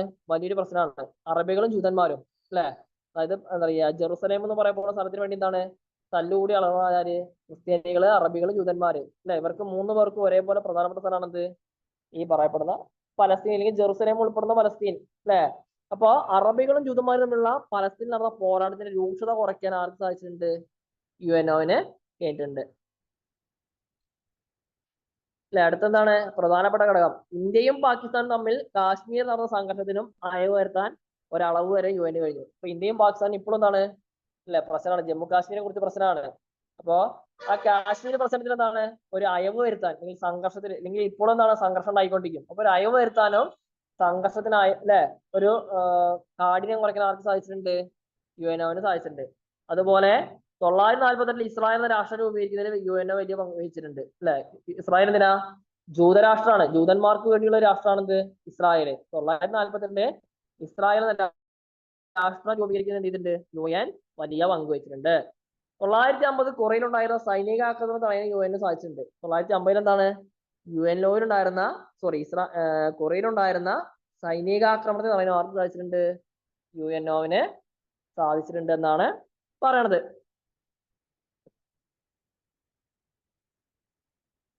അതുപോലെ എന്താണ് അല്ലെ 956 സൂയസ് പ്രശ്നം, സൂയസ് കനാൽ, ഈജിപ്തിലെ സൂയസ് കനാൽ പ്രശ്നം പരിഹരിക്കാനും UN മുൻകൈ എടുത്തു. ഈജിപ്തിനെതിരെ ബ്രിട്ടൻ, ഫ്രാൻസ്, ഇസ്രായേൽ എന്നീ രാജ്യങ്ങളുടെ സംയുക്ത സൈനിക ആക്രമണത്തെ തടയാനും അങ്ങനെ വലിയ സംഘർഷം ഒഴിവാക്കാനും കഴിഞ്ഞത് UNOയുടെ മികച്ച നേട്ടങ്ങളൊന്നാണ്. അപ്പോ സൂയസ് കനാൽ പ്രശ്നം, ഈജിപ്തിലെ സൂയസ് കനാൽ പ്രശ്നം എന്താണ്? ബ്രിട്ടൻ, ഫ്രാൻസ്, ഇസ്രായേൽ തുടങ്ങിയ രാജ്യങ്ങൾ ചെയ്തു? ഈജിപ്തിനെ ആക്രമിക്കാൻ തീരുമാനിച്ചു അല്ലെ. അപ്പൊ ആ ഒരു ആക്രമണം തടഞ്ഞു നിർത്തി, എന്താണ് ആക്രമണം തടഞ്ഞു നിർത്തി ഒരു കലാപം ഒഴിവാക്കാൻ ശ്രമിച്ചത് ആരുടെയാണ്? UNOന്റെ ഒരു വലിയ നേട്ടമായിട്ട് കരുതുന്നുണ്ട്. അതുപോലെ എന്താണ് 960 ബൽജിയൻ കോങ്കോ ഉണ്ടായിരുന്ന രാഷ്ട്രീയ പ്രതിസന്ധിക്ക് അറുതി വന്നത് UNOന്റെ ഇടപെടൽ കൊണ്ടുകൊണ്ട് മാത്രമാണ് പറയുന്നത്. അതായത് 960 ബൽജിയൻ കോങ്കോ, ബെൽജിയത്തിന്റെ ഒരു കോളനി ആയിരുന്നു ഇവിടുത്തെ ഈ പറയപ്പെടുന്ന ആഫ്രിക്കയിലെ കോങ്കോ എന്ന് പറയപ്പെടുന്ന രാഷ്ട്രം. ആ കോങ്കോ ഉണ്ടായിരുന്ന രാഷ്ട്രീയ പ്രതിസന്ധിക്ക് അറുതി വന്നത് UNന്റെ ഇടപെടൽ ഒന്നുകൊണ്ട് മാത്രമാണെന്നാണ് പറയണത്. അതുപോലെ 963 എന്താണ് സൈപ്രസ് എന്ന് പറയപ്പെടുന്ന രാജ്യം അല്ലെ ഉണ്ടായ ആഭ്യന്തര കലാപം സൈനിക ഇടപെടലിലൂടെ അവസാനിപ്പിക്കാൻ കഴിഞ്ഞത് UNന്റെ നേട്ടമാണ്. സൈപ്രസ് എന്ന് പറയപ്പെടുന്ന രാജ്യത്തുണ്ടായ ആഭ്യന്തര കലാപം സൈനിക ഇടപെടലിലൂടെ അവസാനിപ്പിക്കാൻ കഴിഞ്ഞത് ആരെ നേട്ടമാണ്? UNന്റെ നേട്ടമാണ്. അതുപോലെ 965 ഇന്ത്യ പാകിസ്ഥാൻ യുദ്ധം വീണ്ടും നമ്മൾ വന്നുണ്ട് അല്ലെ, വീണ്ടും നമ്മുടെ ഭാഗം വന്നു.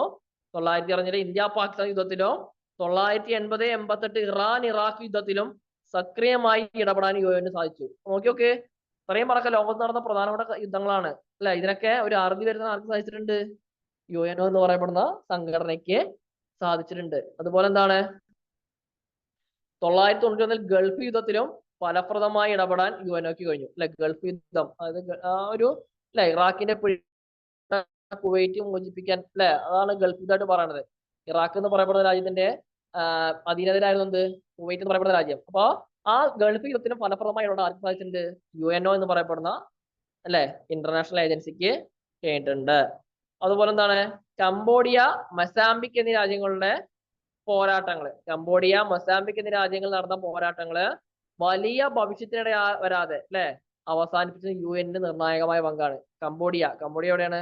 അവിടെ ഒരു അല്ലെ ഒരു പ്രധാനപ്പെട്ട രാജ്യമാണ് കംബോഡിയ. മൊസാംബിക് എന്നീ രാജ്യങ്ങൾ നടന്ന പോരാട്ടങ്ങൾ വലിയ ഭവിഷ്യത്തിന് ഇടവരാതെ അല്ലെ വലിയ വലിയ പ്രശ്നത്തേക്ക് പോകണമെന്നാണ് അവസാനിപ്പിച്ച് ആർക്ക് പങ്കുണ്ട്? UN നിർണായകമായ പങ്കുണ്ട് എന്നാണ് പറയണത്. അതുപോലെ ദക്ഷിണാഫ്രിക്കയിലെ വർണ്ണവിവേചനം അല്ലെ, അതായത് കളർ ഡിസ്ക്രിമിനേഷൻ അല്ലെ, ദക്ഷിണാഫ്രിക്കയിലെ വർണ്ണവിവേചനം അവസാനിപ്പിച്ചതിനും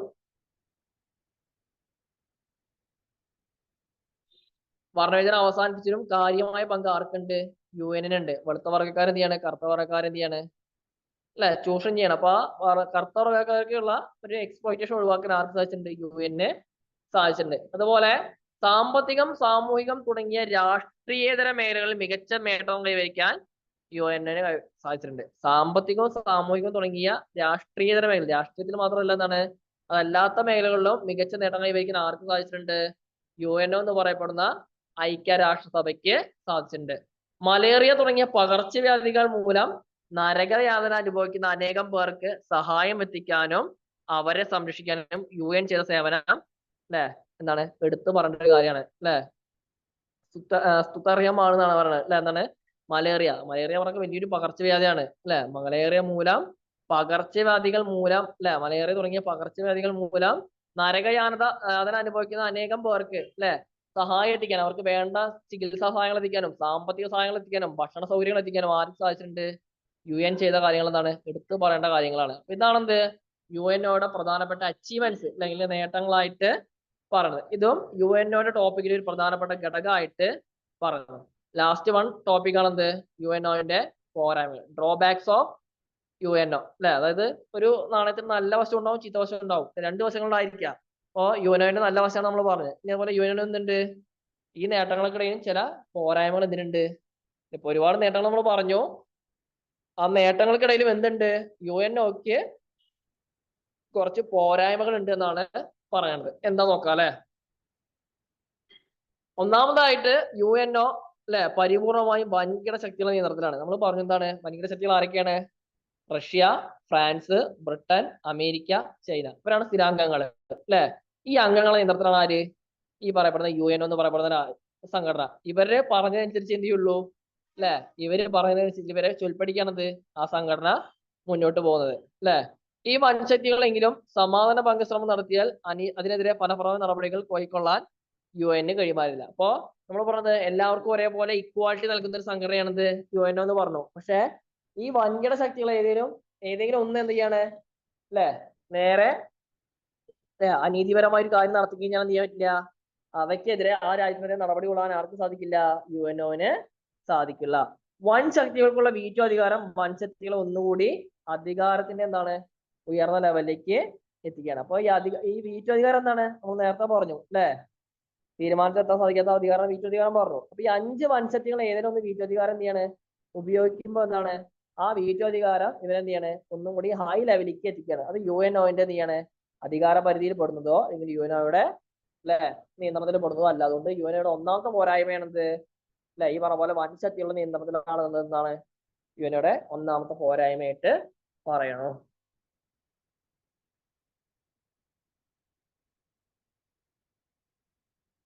രണ്ടാമത്തെ പോയിന്റ് പറഞ്ഞത് 950 കൊറിയൻ യുദ്ധം അല്ലെ ഒരു അമേരിക്കൻ സൃഷ്ടിയായിരുന്നു.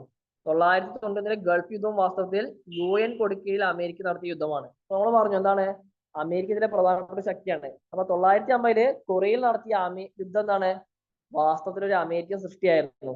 അപ്പൊ അത് തടയാൻ ആർക്ക് സാധിച്ചില്ല? UN സാധിച്ചില്ല. കാരണം എന്താണ്, അമേരിക്ക എന്ന് പറയുന്നത് എന്താണ്, ഇതിലൊരു പ്രധാനപ്പെട്ട വൻകിട ശക്തിയാണ്. അപ്പൊ അമേരിക്ക ഉള്ളിടത്തോളം കാലം എന്ത് ചെയ്യാൻ പറ്റുന്നില്ല, ഈ പറയപ്പെടുന്ന UNOക്ക് UNOയുടെ സ്വതന്ത്രമായിട്ട് പ്രവർത്തിക്കാൻ സാധിക്കില്ല. അതുപോലെ 1998 ഗൾഫ് യുദ്ധവും വാസ്തവത്തിൽ എന്താണ്, UN കൊടിക്കീഴിൽ നടന്ന അമേരിക്കൻ നടത്തിയ യുദ്ധമാണ്. അപ്പൊ അമേരിക്കയുടെ ചോൽപ്പടിക്ക് അനുസരിച്ച് എന്ത് ചെയ്യാണ്, UN പോവാണ്. അമേരിക്ക മാത്രമല്ല ബാക്കി 4 വൻകിട ശക്തികളും എന്താണ്, അവരുടെ ഇഷ്ടത്തിനനുസരിച്ചാണ് ചെയ്യുന്നത്, UNOയില് പ്രവർത്തിക്കുന്നത്. അല്ലെ, അടുത്തെന്താണ്, പലസ്തീൻ പ്രശ്നത്തിൽ UN കാര്യമായി ഒന്നും ചെയ്യാൻ കഴിയുന്നത് അമേരിക്ക ഇസ്രായേൽ നൽകുന്ന പിന്തുണ ഒന്നുകൊണ്ട് മാത്രമാണ്. അല്ലെ, അപ്പൊ എന്താണ്, പലസ്തീൻ പ്രശ്നത്തില് UN കാര്യമായി ഒന്നും ചെയ്യാൻ കഴിയുന്നത്, അല്ലെ, പലസ്തീൻ ഇസ്രായേൽ പ്രശ്നം. അപ്പൊ അതിലൊന്നും ചെയ്യാൻ പറ്റുന്നത് എന്താണ്, അമേരിക്ക ഇസ്രായേൽ നൽകുന്ന പിന്തുണ ഒന്നുകൊണ്ട് മാത്രമാണെന്നാണ് പറയണത്. നാലാമത് അമേരിക്കയുടെ ഇറാഖ് അധിനിവേശത്തിനെതിരെ വെറും കാഴ്ചക്കാരെ പോലെ കൈകെട്ടി നോക്കി നിൽക്കുകയാണ് ആര്, UN അവസ്ഥ. അപ്പൊ അമേരിക്ക എന്ത് ചെയ്തു, ഇറാഖിലേക്ക് അധിനിവേശം നടത്തുകയാണ്. അതെന്താണ്, വെറും കാഴ്ചക്കാരനെ പോലെ എന്താണ് കൈയും കെട്ടി നിൽക്കാൻ ആർക്ക് പറ്റുള്ളൂ, വെറും കാഴ്ചക്കാരനെ പോലെ കൈയും കെട്ടി നോക്കി നിൽക്കാനേ ഈ പറയപ്പെടുന്ന UN മറ്റ് രാഷ്ട്രങ്ങൾക്ക് പറ്റുള്ളൂ. കാരണം എന്താണ്, അമേരിക്ക എന്ന് പറയപ്പെടുന്ന രാജ്യം എന്താണ്, ഈ പറയപ്പെടുന്ന UN നിയന്ത്രിക്കുന്ന പ്രധാനപ്പെട്ട ഘടകമായിട്ട് മാറി. അല്ലെ, ലാസ്റ്റ് 1956 ഹംഗറിയിൽ നടന്ന വിപ്ലവത്തെ അടിച്ചമർത്താൻ റഷ്യൻ സൈന്യം ഏതാണ്ട് 30,000 ഹംഗറിക്കാരെ കശാപ്പ് ചെയ്തപ്പോൾ UN അവസ്ഥ തന്നെയായിരുന്നു. അല്ലെ, അപ്പൊ അമേരിക്ക മാത്രമല്ല റഷ്യ ചെയ്തിട്ടുണ്ട് UN അല്ലെ, UN എന്ന് പറയപ്പെടുന്ന സംഘടന ചെയ്തിട്ടുണ്ട്, മാക്സിമം മിസ്യൂസ് ചെയ്യുന്നുണ്ട്. ഏറ്റവും വലിയ ഉദാഹരണം ഇത് 1956 ഹംഗറിയിൽ നടന്ന വിപ്ലവത്തെ അടിച്ചമർത്താൻ റഷ്യൻ സൈന്യം ചെയ്തു ഏകദേശം 30,000 ഹംഗറി അല്ലെ സൈനികരെ എന്ത് ചെയ്യാണ്, അല്ലെങ്കിൽ 30,000 ഹംഗറിക്കാരെ എന്ത് ചെയ്യാണ്, കശാപ്പ് ചെയ്യാണ്. അപ്പോൾ UN എന്തായിരുന്നു, മൗനം പാലിച്ചു. അപ്പൊ ഇതാണ് UN പ്രധാനപ്പെട്ട പോരായ്മകളായിട്ട്, ഡീമെറിറ്റ്സ് ആയിട്ട് പറയണത്. അപ്പൊ നമ്മള് ഇന്നത്തെ ക്ലാസ്സിൽ എടുത്ത പ്രധാനപ്പെട്ട കാര്യം എന്തൊക്കെയാണ്, ഒന്ന് എന്താണ് UN പറഞ്ഞു, അല്ലെ, യുണൈറ്റഡ് നേഷൻ ഓർഗനൈസേഷൻ എന്താന്ന് പറഞ്ഞു, അതിന്റെ പ്രധാനപ്പെട്ട 5 ഘടകങ്ങൾ മീൻസ് അല്ലെ, അതിന്റെ 5 ചവിട്ടുപടികൾ, അതായത് UN രൂപീകരണത്തിലുള്ള 5 പ്രധാനപ്പെട്ട സമ്മേളനങ്ങൾ പറഞ്ഞു. അത് കഴിഞ്ഞപ്പോ എന്ത് പറഞ്ഞു, നമ്മള് UNOയുടെ ഉദ്ദേശ ലക്ഷ്യങ്ങൾ പറഞ്ഞു, അല്ലെ, എയിംസ് ഓഫ് UNO പറഞ്ഞു. അതുപോലെ എന്താണ്, UNOയുടെ സ്ട്രക്ചർ, 6 ഘടകങ്ങളാണ് UNOക്കുള്ള ഘടകങ്ങൾ എന്ന് പറഞ്ഞു. എന്താണ്, UNOയുടെ പ്രത്യേക ഏജൻസികൾ, ഈ 6 ഘടകങ്ങൾക്ക് പുറമേയുള്ള പ്രത്യേക ഏജൻസികള് IMF, FAO അല്ലെ, എന്താണ് ILO അല്ലെ, UNICEF, UNESCO അല്ലെ, അതുപോലെ വേൾഡ് ബാങ്ക് തുടങ്ങിയ കാര്യങ്ങൾ പറഞ്ഞു. അല്ലെ, എന്താണ് UN മനുഷ്യാവകാശ പ്രഖ്യാപനം അത് പറഞ്ഞു. പിന്നെന്താണ് UN അച്ചീവ്മെന്റ്സ് അല്ലെ, നേട്ടങ്ങൾ, UN നേട്ടങ്ങൾ പറഞ്ഞു. അതോടൊപ്പം UN പോരായ്മകളും എന്ത് ചെയ്തിട്ടുണ്ട്, നമ്മള് ഇന്നത്തെ ക്ലാസ്സിൽ വ്യക്തമായിട്ട് ചർച്ച ചെയ്തിട്ടുണ്ട്. അപ്പൊ ഈ പറഞ്ഞ കാര്യങ്ങളെല്ലാം എന്ത് ചെയ്തിട്ടുണ്ട്, മനസ്സിലായിട്ടുണ്ടാവും വിചാരിക്കുന്നു. ഈ പറഞ്ഞ കാര്യങ്ങൾ എന്താണ്, ലോക ചരിത്രത്തിൽ തന്നെ ഒരു പ്രധാനപ്പെട്ട ഘടകമാണ്. സാധാരണ ചോദിക്കാവുന്ന ക്വസ്റ്റ്യൻസ് ഒരു വരുന്ന ഭാഗമാണെന്ത്, ഈ ഒരു ഭാഗം. അപ്പോ ഇതിലെടുത്ത കാര്യങ്ങൾ എന്ത് ചെയ്യുക, കൃത്യമായിട്ട് ഓർത്ത് വെക്കുക, കൃത്യമായിട്ട് എന്ത് ചെയ്യുക, പഠിച്ചെടുക്കുക. അപ്പൊ വീണ്ടും ഒരു ക്ലാസ്സിൽ കാണുന്നവരെ എല്ലാവർക്കും എന്ത് ചെയ്യുക, നന്ദി, നമസ്കാരം.